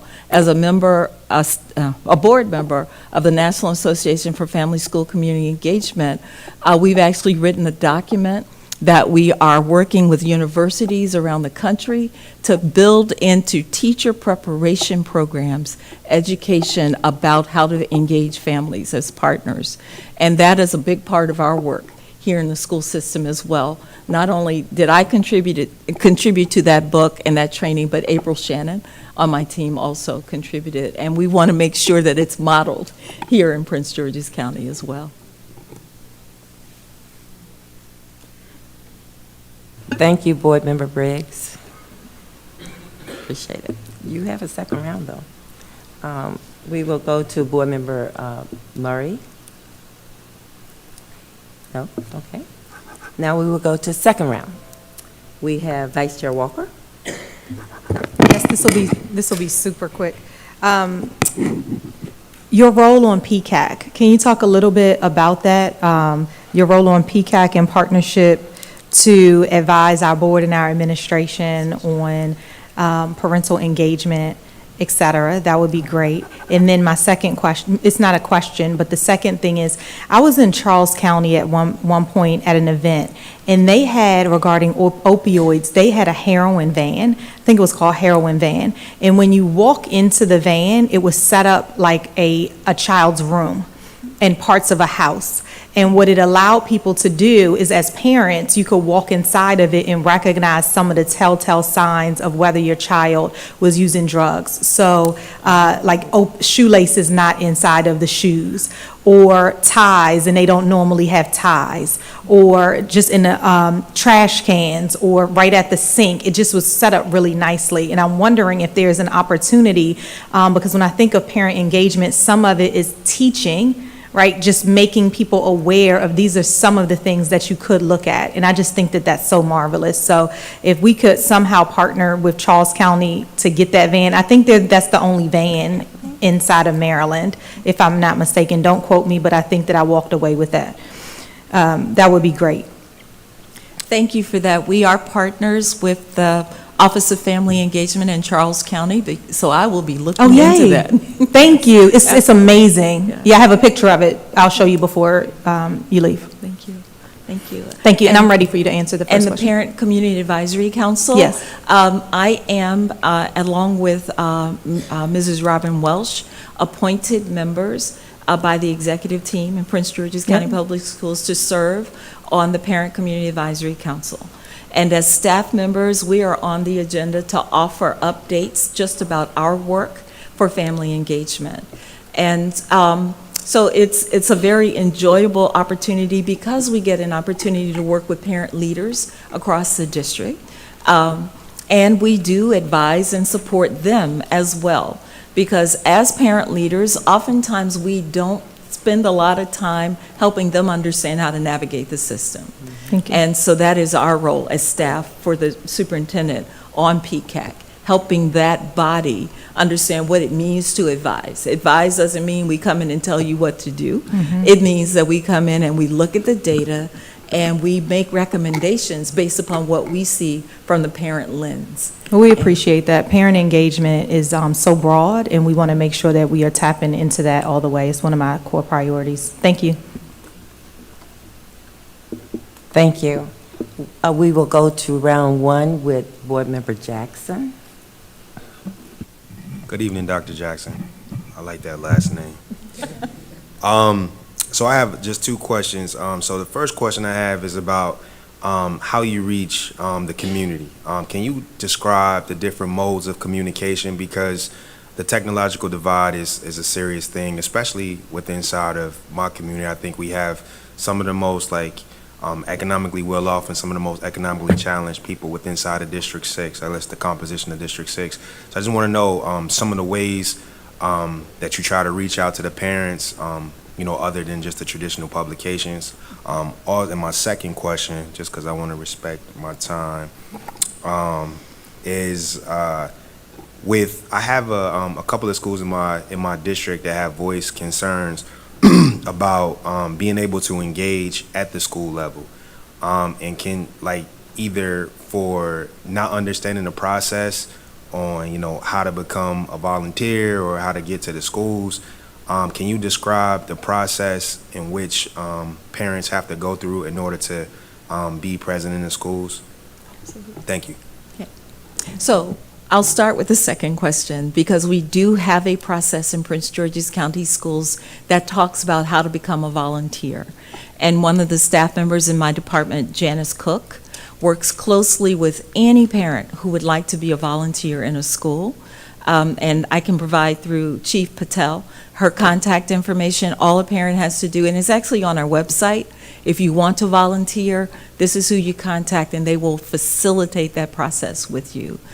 We also work very closely with schools to be open to volunteering. As you all know, coming back from the pandemic, we went from almost a zero visitation policies in schools to being open to families. And so we want to make sure that that message is always communicated through schools as well as through our entities in our offices.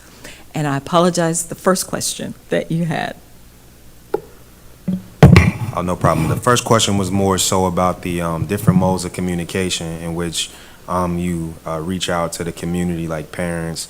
Like some of them may not have, access to internet or may not be computer savvy to check updates on different, platforms. So I just want to know, what are the various forms that you try to reach out to our parents?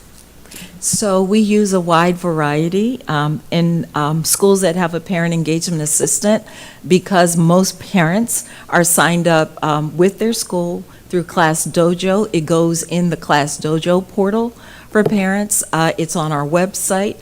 We have databases of contact lists for parent leaders, so it goes out through them. In some schools, they actually take the information from flyers that we create and send it home with students so that parents can get a variety of ways to receive communication about what we do. So we're open to suggestions, though, always. So. Thank you. As you can tell, there's a lot of interest. Back to round two. Board Member Rout. Thanks so much, Chair. So, Dr. Love, I didn't get a chance in my first round to ask my questions to you. I wanted to, actually, Board Member Jackson, he touched on a little bit. There are a number of parents that are just unable to read and write. They have deficits themselves. Can you tell me what supports that you give or anything for those parents? Sure. So as part of the Office of Communications, if any of you are parents in the system, you've probably heard my voice or the voice of one of these team members when there are calls that go out to the county, calls that go out to families around important information. There is also the ability for both our CSCs, we have a number of CSCs, community schools coordinators, as well as PEAs, who are bilingual, and they are able to provide direct information to families, and that is really a critical course of communication at the school level, because they are having the day-to-day direct contact with families. So they are really a huge resource when it comes to families who may not be literate in their native language. Thank you. And piggybacking off of your answer, I'm so happy to hear that. How are the building principals and their staff educated on assessing the need of possibly a parent who may or may not fill out the emergency, well, we don't have emergency contact forms anymore, but the, like a field trip slip or things like that? How is the school supported with understanding how to navigate? Are you talking about in another language or in general? So both. Both? Okay. Yeah. Okay, so if we're talking about for general populations of families who need support, again, that is really one of the critical responsibilities of the parent engagement assistants and the community schools coordinators, because they are there to provide that direct one-on-one contact with families, and they do so in an amazing way every day. Any school that you walk into, I'm sure that you see the PEAs interacting directly with families. So if it's a field trip form, the PEAs are able to support that. And then also for our families who are multilingual, it may be the PEA and CSC, but we also have very strong cohorts of ELD teachers, so the English language learner teachers, who very often in schools are going to develop a very close and supportive relationship with families when they need assistance with whatever type of form or whatever type of information is needed. Thank you. And quickly, how are the 83 schools identified for PEAs? The support? So at this point, the majority of them, I would say 75, are grandfathered in either through different superintendents in the past who added cohorts of school based upon needs assessment. Those who have opted to utilize their SBB funds to purchase that position also look at their data, look at what are the needs of our community. And what we found over time is that is the best way to make sure that we have equitably provided staff in those schools to add that additional support. And so those schools come to us monthly for training and support around a variety of issues. We give them skill sets from other divisions to talk about how to help parents with this at the beginning of the year registration, you know, and every parent engagement assistant must provide a monthly workshop in their schools for the parents of that community. And they also open those workshops to neighboring schools that may not have a parent engagement assistant, just to make sure that we're able to spread as much information to our communities as possible. I would just add that, not to forget our school secretaries, because oftentimes they're the first line of communication when parents walk into the school, and they do a great job of building relationships and then making connections to who else in the school could help them. Okay, thank you. Continuing with our second round, Board Member LaSalle A. Frazier. Thank you. My question goes back to the Monday parent services that you offer. I I would like to get data on how that is being accessed and by who. Just because being in the board now for almost 2 years, I didn't know about it, and that concerns me. So I would love to be able to, like my colleagues have said, to share that information, but also know who is aware of the information, how often our parents are being able to go to these events, right, on Mondays. The other thing that I want to know is they're located in specific districts. You said in every district there is a school, I think it's the school that has the services on Mondays. Is that correct? That's correct. Okay. Have we ever thought about having ongoing parent resource centers that are brick and mortar, that are available for parents to have more than just Mondays? I know that other jurisdictions have parent resource centers that are equipped with resources, different languages, just a space to go and have a cafecito, whatever it is that is needed at that moment to get answers for whatever topic.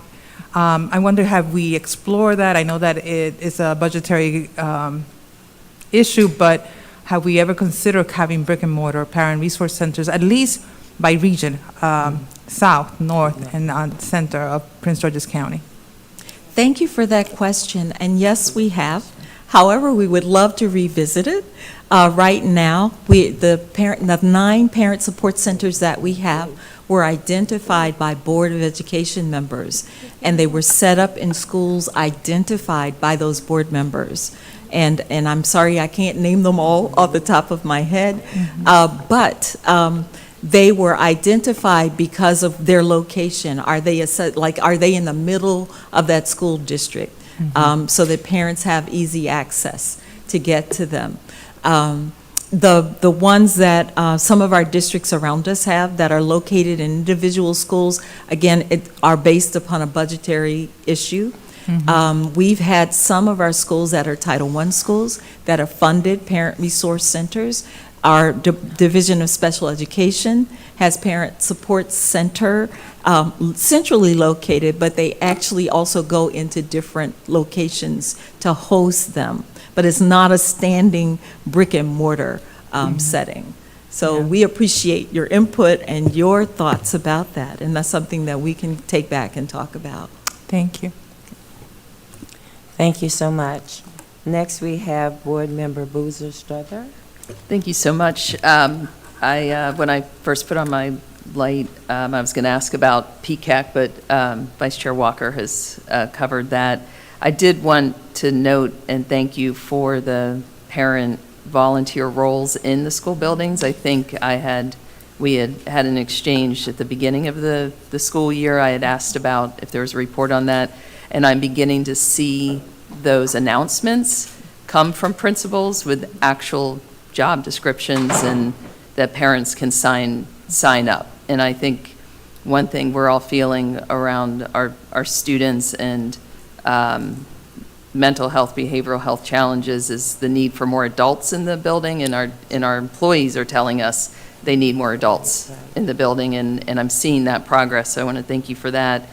I did just want to circle back to my original question of the seeing the shift of the division being under school support and leadership to communications, and what, the reason for the move, and what your view of the strategy of that change.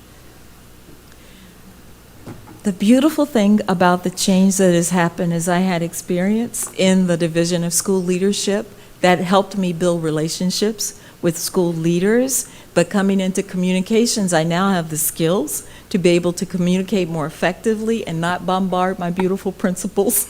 I have the ability to develop strategic communications, being in communications itself. And so And again, I've been here, guys, I've been here 30-plus years. I have moved many times in our school system, and I appreciate the opportunity to build upon previous relationships to come into this role, to understand how to navigate and still work closely with principals, but from a different lens of having additional communication support. So it's working. Good to hear. Thank you. That's all my question. Thank you. Board Member Adam Stafford? Okay, great. Thank you so much.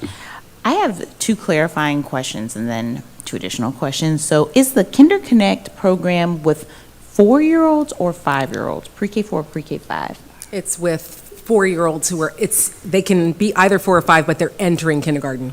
They're entering kindergarten that year? That coming year. So That it happens in coming year. April, they're entering in the fall. Okay, and are you all connecting with PG, with the Memorial Library System to support that? Yes, so Okay. we have, for the past 4 years, have been hosting them at the PG Memorial Library System. Okay. So one of the, in various regions across the district. Okay, yes, I think I remember that from an academic achievement meeting, so that's fantastic. The other question I had is, could you provide us with some of the outcomes of the parent centers in terms of like how many people have been coming? You don't have to say right now, but maybe that would help board members just to understand, okay, there's 50 people coming on an average or 20 people, that would be useful.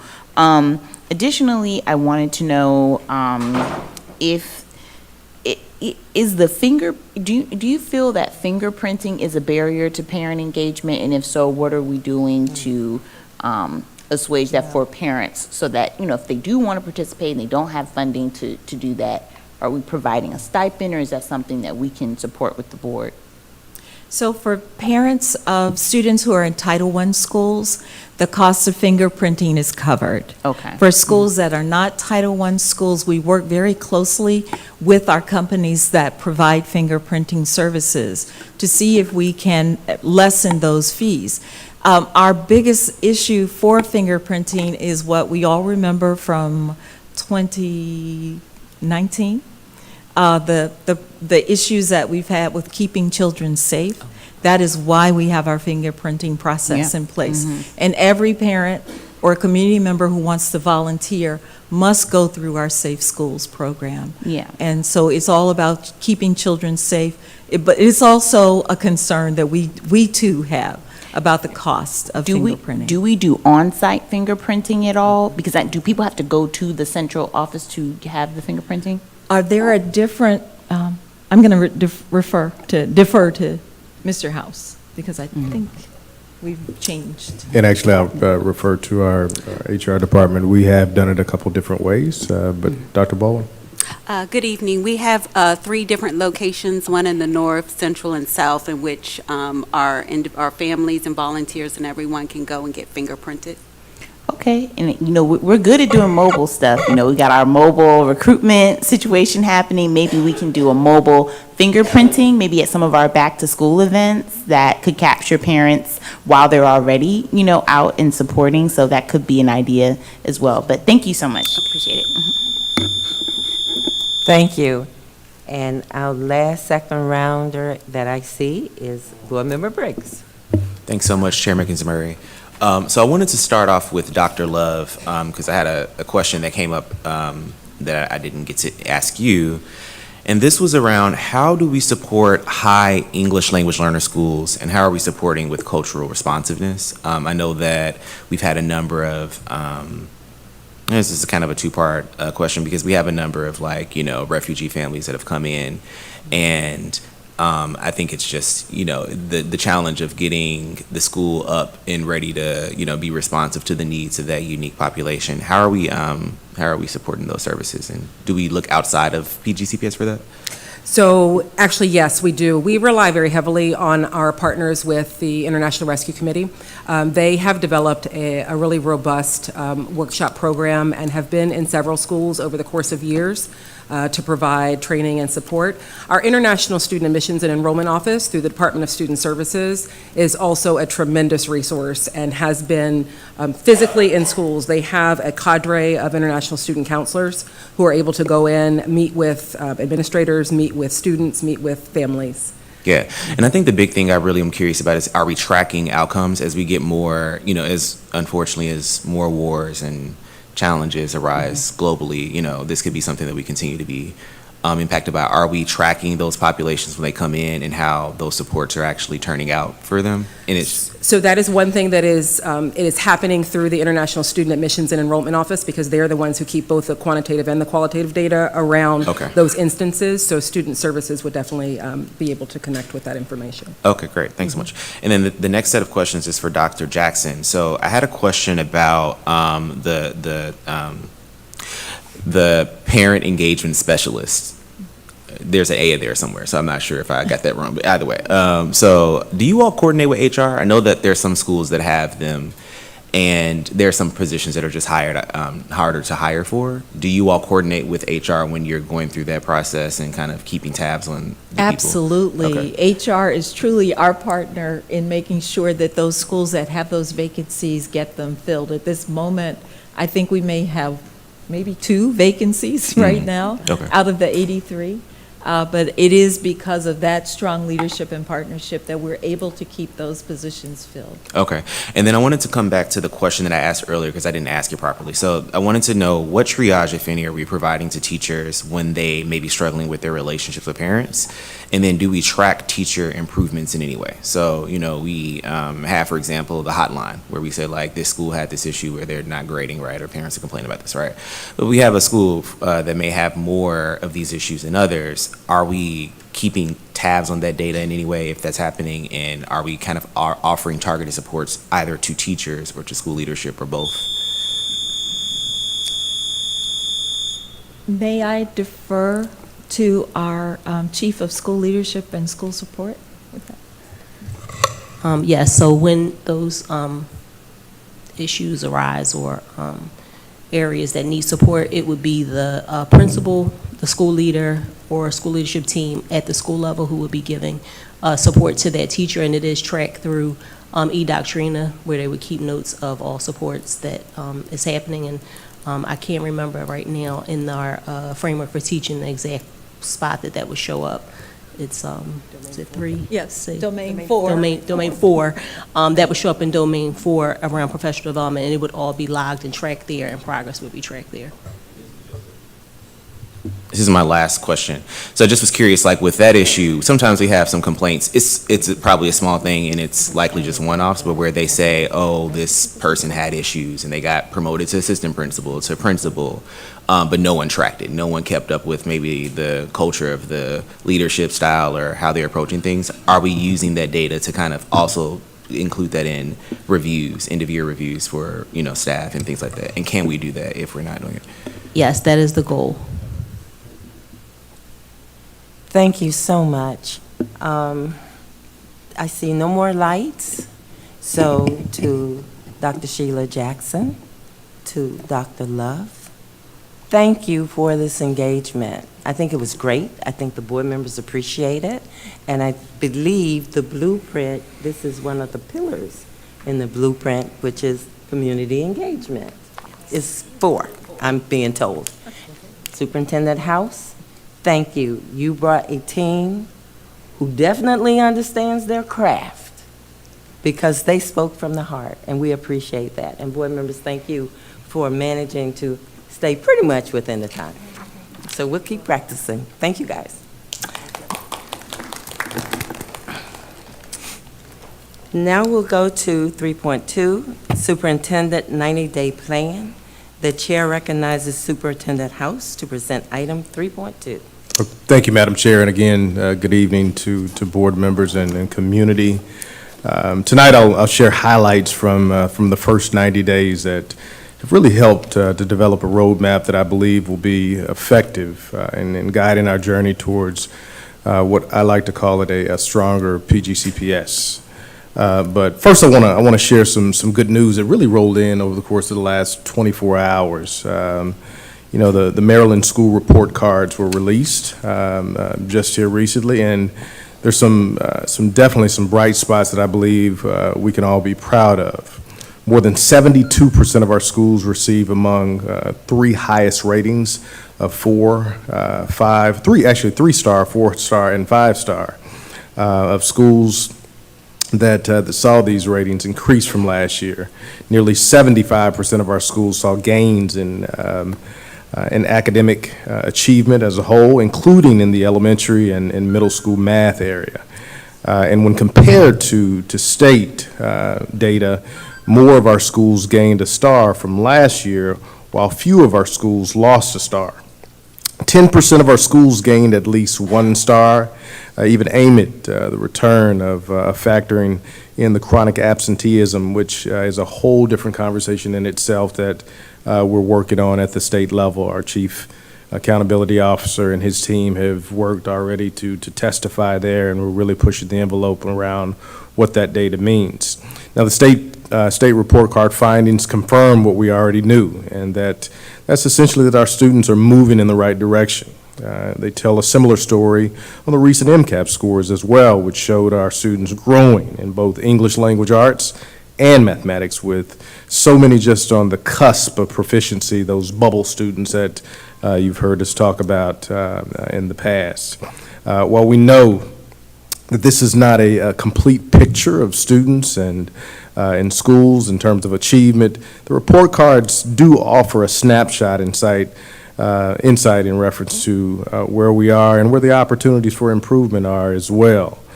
So we'll continue, looking at this data, taking a close look at each piece of what it looks like to ensure that we strengthen everything around teaching and accelerating learning as we close the achievement gap moving forward. Every student deserves that 5-star school that everybody strives for, and I know we can get there. So now I'd like to share some insights in reference to the 90-day plan. Of course, if I can get my screen going.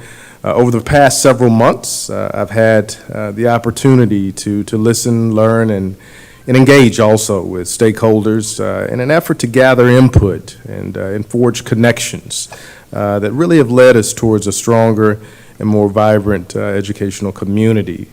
Tonight, I'll share some of those highlights from the first 90 days that have really helped develop a roadmap that I believe will be effective in guiding our journey that we want to see.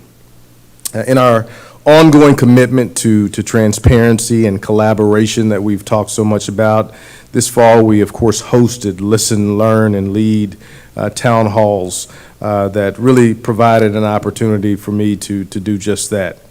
Through 4 engagement events, each live streamed at a different level, we reached hundreds of in-person and nearly 20,000 that were online. The town halls allowed me to really hear from, and really in an unfiltered manner, not only students, parents, but also staff across the county. As a result, a number of important themes emerged. Most importantly, we've listened and are now truly acting on moving forward with several immediate actions that will be moving down the road because of this feedback. So recognizing the critical roles families play in student success, my administration has committed to really working closely with PGCPS parents and Community Advisory Council, PCAC, as we've heard and talked about this evening, who really, want to be a welcomed addition to the solutions that we know we all want to see. You'll hear how, we're implementing some of those recommendations later in the report, a few slides down the road. Additionally, the safe and well-being of our students and safe schools is a major priority as well. We've heard widespread concerns around student health as it concerns to substance abuse in some of our high schools specifically, and we're taking a targeted approach to address and combat the drug use in and around our schools and with many of our students. And as you've also been aware, we are presently in the midst of an audit that's taken a very close look at our transportation services that will ultimately help us to ensure that the 85,000 students that ride buses on a daily basis, which is I think the 8th largest ridership in the country, is more dependable, more focused on ensuring that our scholars get to school in a manner that we want them to get to school. Conducted, of course, by Formative, which is a consulting group. The audit is really looking to hire or focus on hiring practices, bus routes, bell schedules. So we're looking forward to getting those preliminary findings back to ensure that we move forward in the direction that we must. Community and civic engagement. Community and civic engagement are at the heart of really understanding not just the need of our diverse communities, but also the many opportunities. I have had, the opportunity to connect with many of our organizations. I was listening to Board Member Briggs here and a couple of others that talked about the faith-based communities and how to connect with schools. And I think just about 2 weeks ago, I had a chance to connect with several pastors. I was at First Baptist, which didn't allow me to join my board in New Orleans. But during that time, that was one of the questions that they had as well, is how do we connect our churches, how do we connect our congregations to really ensure that the expertise that we have can be connected to particular schools. And we were able to share with them that, it's one thing to just want to be in a school, but it's another thing to ensure that we connect the right expertise to the right need in particular schools. So we were able to make that connection with them and really shift them to the right support. So we're very, very proud of those kind of opportunities and look forward to doing them even more. Now, I'm also grateful to have had the opportunity to really hear voices of so many of our student leaders, both in one-on-one opportunities through recent Prince George's County Regional Association of Student Government that allowed me to step in and hear from some of our young leaders. They are also eyes and ears on the ground who really know firsthand what's needed in their schools, and it's important that we listen to our scholars. They're also really the best ambassadors in our work to really keep their peers actively engaged as well. I'm also proud to have connected with all 4 of our labor partners. I think that work, actually, we connected with one of them yesterday. Across 7 different meetings, we've begun to establish communication channels that we really hope to enhance the overall experience of our PGCPS employees. Now, this collaboration and collaborative effort is key as we ensure that the voices of our dedicated workforce are heard and considered in our decision-making process moving forward. So the work we've done over the past 90 days extends beyond the neighborhoods of Prince George's County. We know that the great value in showcasing our success and having a presence and advocacy on a broader scale is very important. We know that we have to reach the influential platforms, the policymakers, as we really work towards our first legislative day tomorrow, or decisions that will help us to shape education as we know it should be shaped. So we have taken every opportunity to just, to do just that, and here are just a few highlights that allowed me to get out there and really hear from some of those individuals or provide some insight from the standpoint of PGCPS. Chiefs for Change in DC provided me the opportunity to give testimony about ESSER funding, COVID fiscal cliff, as we've heard so much about. I emphasize the importance of continued support and funding to address the unique needs of our students. Also had the opportunity to be on a White House panel where I participated in a panel alongside other superintendents in discussion that really helped to influence some of the national policies. So it's important locally to focus those efforts, but we want to also, at the federal level, push the envelope as well. We also had the opportunity to have shared success with our career and technical education programs, where we talked about the new CTE hub, which if you haven't had an opportunity to get over to see what Employ Prince George's has done in this new hub that allows for students and community members to have the opportunity to come in and get some of the on-the-job kind of training around CTE that will allow them to be that much more employable in our community. So our annual climate and cultural survey is also a tool used to gather feedback from staff, families, community, and secondary students as well on what's working well for them and you know, what might be the areas of improvement also. This year we had a record-breaking participation with about 28,000 people making their voices heard and offering valuable insights. That is, quite frankly, 3 times the amount who took the survey in the last year, and that's something that we're proud of, and getting that kind of feedback and utilizing it as a part of our next steps. The survey included thousands of open-ended comments reflecting on a wide range of opinions, concerns, suggestions, really from stakeholders across the district on issues including school culture, safety, staff support, mental health, many of the things that you all as board members have brought to the table and discussed at this dais as well. Now, this feedback really has brought themes from the survey that we're utilizing to inform this report and the comprehensive survey that will be available in January as we move forward as well. So now just some next steps. Following our time listening, learning, and engaging, we've identified important steps to move PGCPS forward by strengthening the foundational aspects of the school system on which we can build future growth and success. Some of our plans include introducing innovative strategies focused on enhancing support for special ed students that we've talked about, consulting with key groups of stakeholders, really to help us make informed decisions and improve aspects of the school system as well. Intentional and focused efforts to engage and connect with families, including the potential expansion of staff members centered on work to bridge home and school, as you heard tonight from Dr. Love and Dr. Jackson. Now, partnering more strategically with elected officials who shape legislation will be a major part of this. I think we've heard about the legislative day that will kick off at Duval High School tomorrow. We're very excited about that.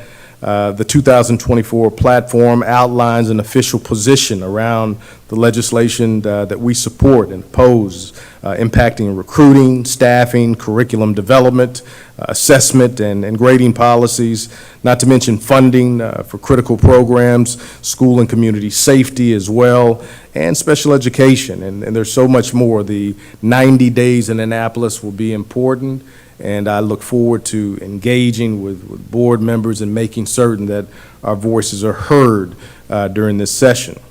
A focus on customer service, as you all have also heard, and how we can best leverage our tools to effectively share information that meets the needs of our diverse community.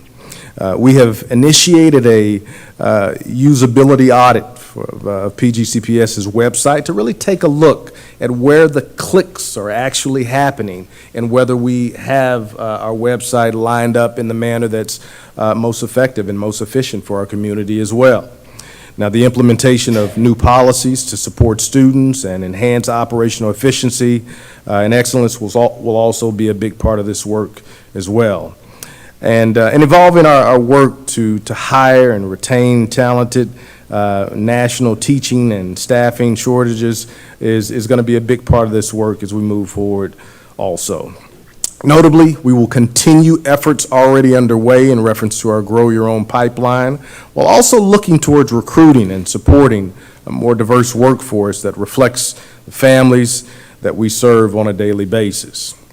Now, as you all know, the FY25 proposed operating budget carefully considers the feedback shared with, specifically from you all to me during the fall.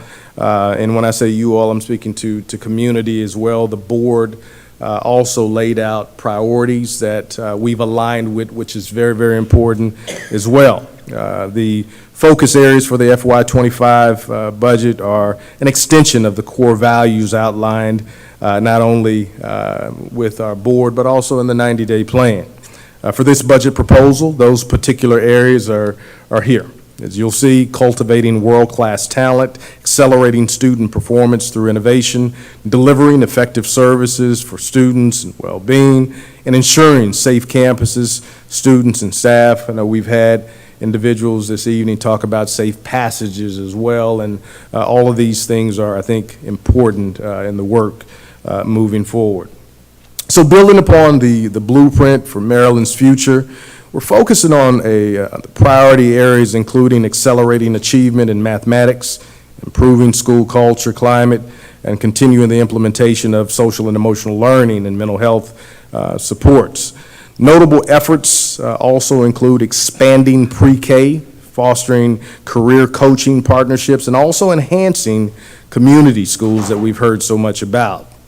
We're also engaging stakeholders through listening sessions to explore evidence-based policies for improved student outcomes, focusing on supportive and equitable and culturally responsive environments that I've heard at least from 2 board members this evening talk a little bit about. Now, despite the progress, particularly in mathematic proficiency, challenges still do persist, including rising chronic absenteeism and disciplinary issues, especially among vulnerable populations. It's something that in conversation with Dr. Faison, even today, with a couple of our community members, that we have to be very, very intentional about moving forward as we review our code of student conduct. It's going to be important that we take a close look at, the support and accountability and where that sweet spot is moving forward to ensure that our schools have the opportunity, our teachers have the opportunity, our administrators have the opportunity to lead and focus their efforts on a safe environment.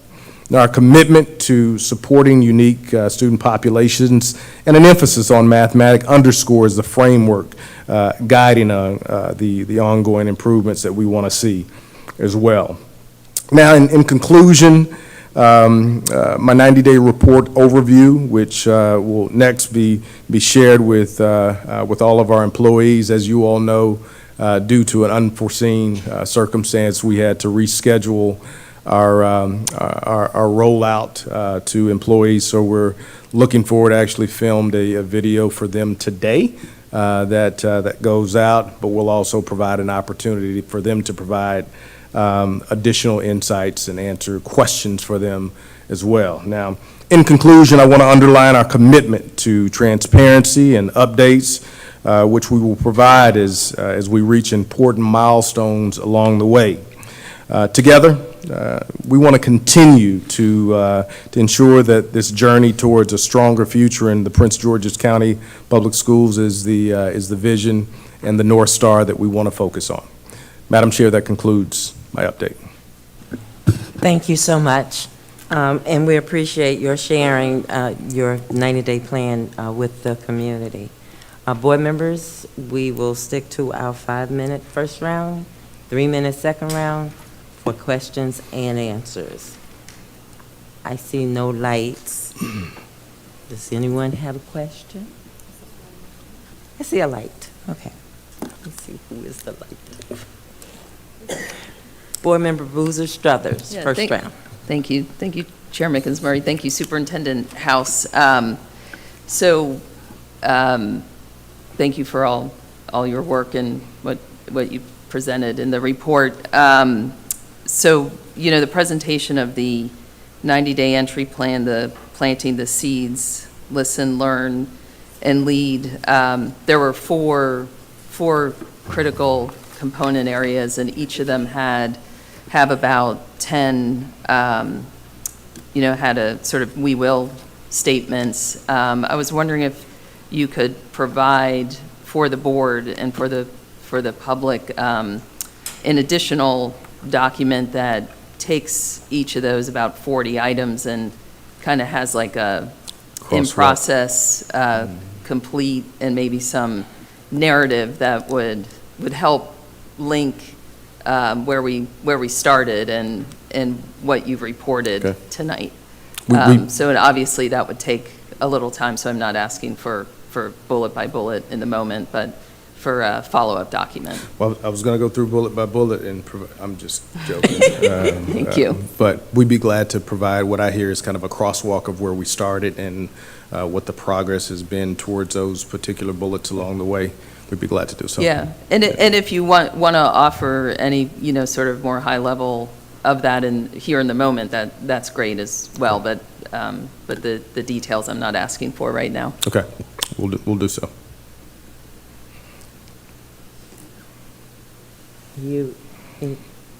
Board Member Boozer Struthers, did you have anything else? No? That's all. Okay, thank you. Vice Chair Walker?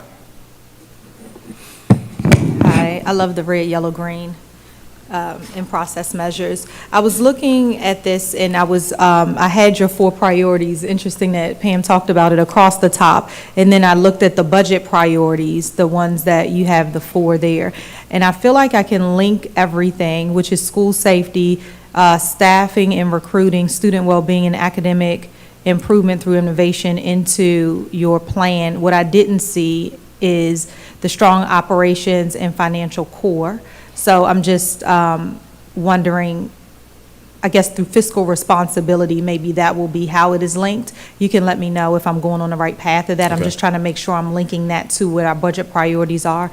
But in line with that, the part B is in school safety. Can you just confirm that under school safety is where we're looking at things like transportation priorities, safe passage, the things that you also mentioned? Is that the bucket where I would see that as we go into our priorities? Yes, and I also mentioned on, I think maybe one of the first slides, that there were some things that we just didn't feel that we should wait on, and those were kind of the immediate actions. And I'll go back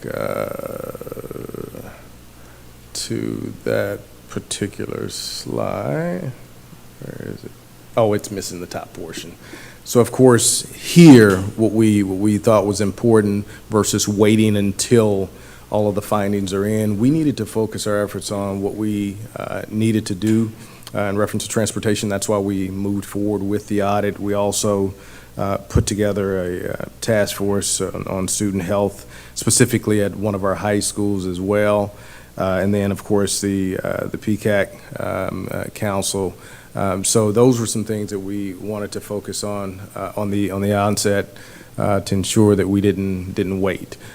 So there was some funding that went along with, especially the audit, that was important for us to move on. But I didn't want to wait to start an audit in January.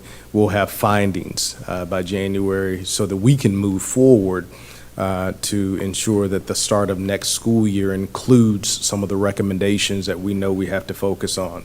As we back map this, I, along with Dr. Coleman, it was important that we, moved on this as quick as possible. And I'm proud of what I'm hearing. Dr. Coleman just provided me an update this past week around some of the preliminary findings, but we're looking forward, especially on the transportation end, to get our final findings so we can move on some of those things ASAP.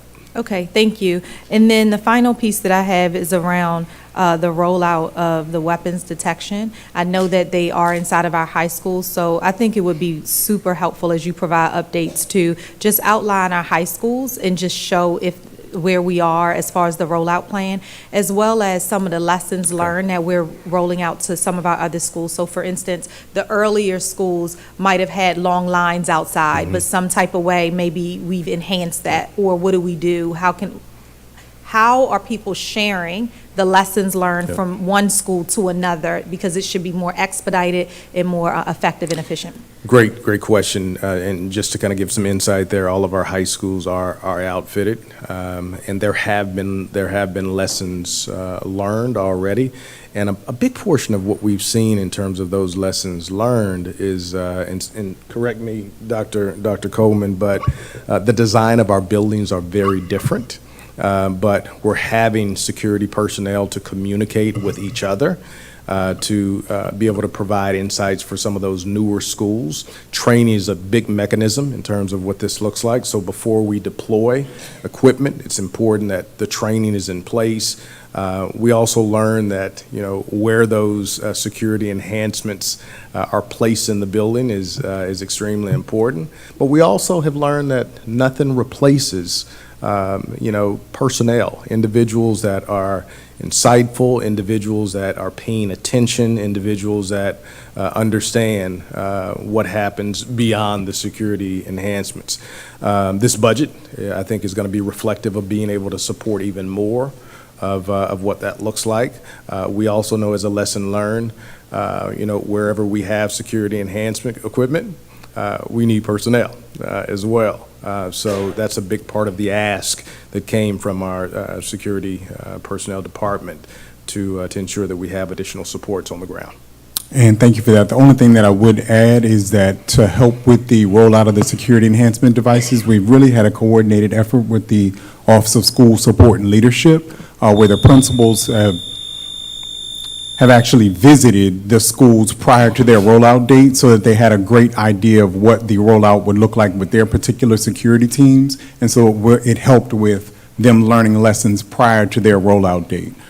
Just one point of clarification, we will be completing the rollout at all of our high schools by early next week, which is ahead of schedule. We were actually scheduled to complete that process by end of first semester, third week of January, but we're ahead of schedule, and we'll also be ahead of schedule with our middle school rollout when we return from winter break.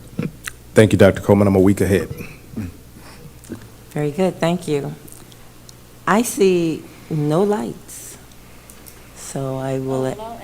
Okay, this second round for the vice chair. Since we have no more lights, just really quickly is, at one of our, I don't know if it was a town hall or I forget where we were, but there was a constituent that I think had a great suggestion on, as we also roll out these enhancements, these security and weapons detection enhancements, that we also think about preventative measures as well, as far as education goes for our scholars and impact, and what can we do around programming. So I don't know who I'm looking at, but I'm hoping that we can, put some type of programming in place that might already exist, but really talking to our students to get in their heads and understand what consequences look like when you make certain choices.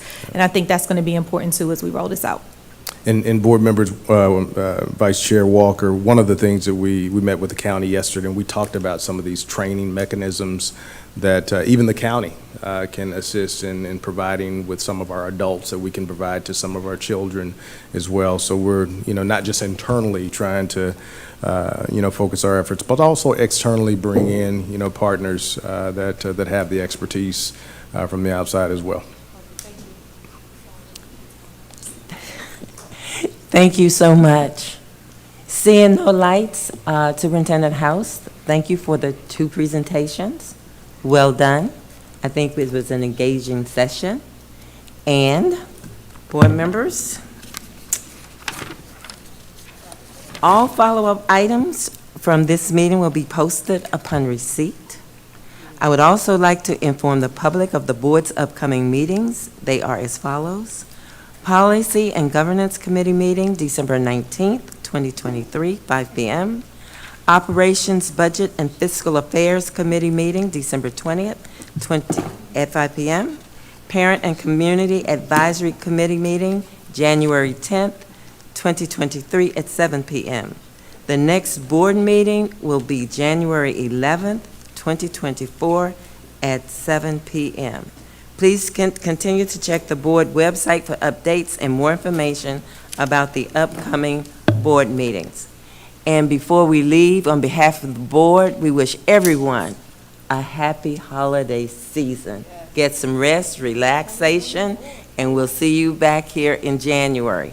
But tomorrow we're having Legislative Day at Duval High School. So please, we want to make sure that that is a successful day.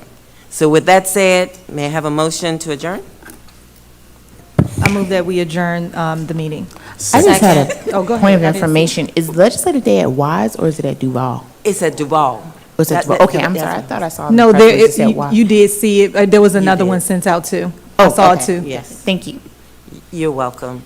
So at 7:46, this board meeting, work session is adjourned.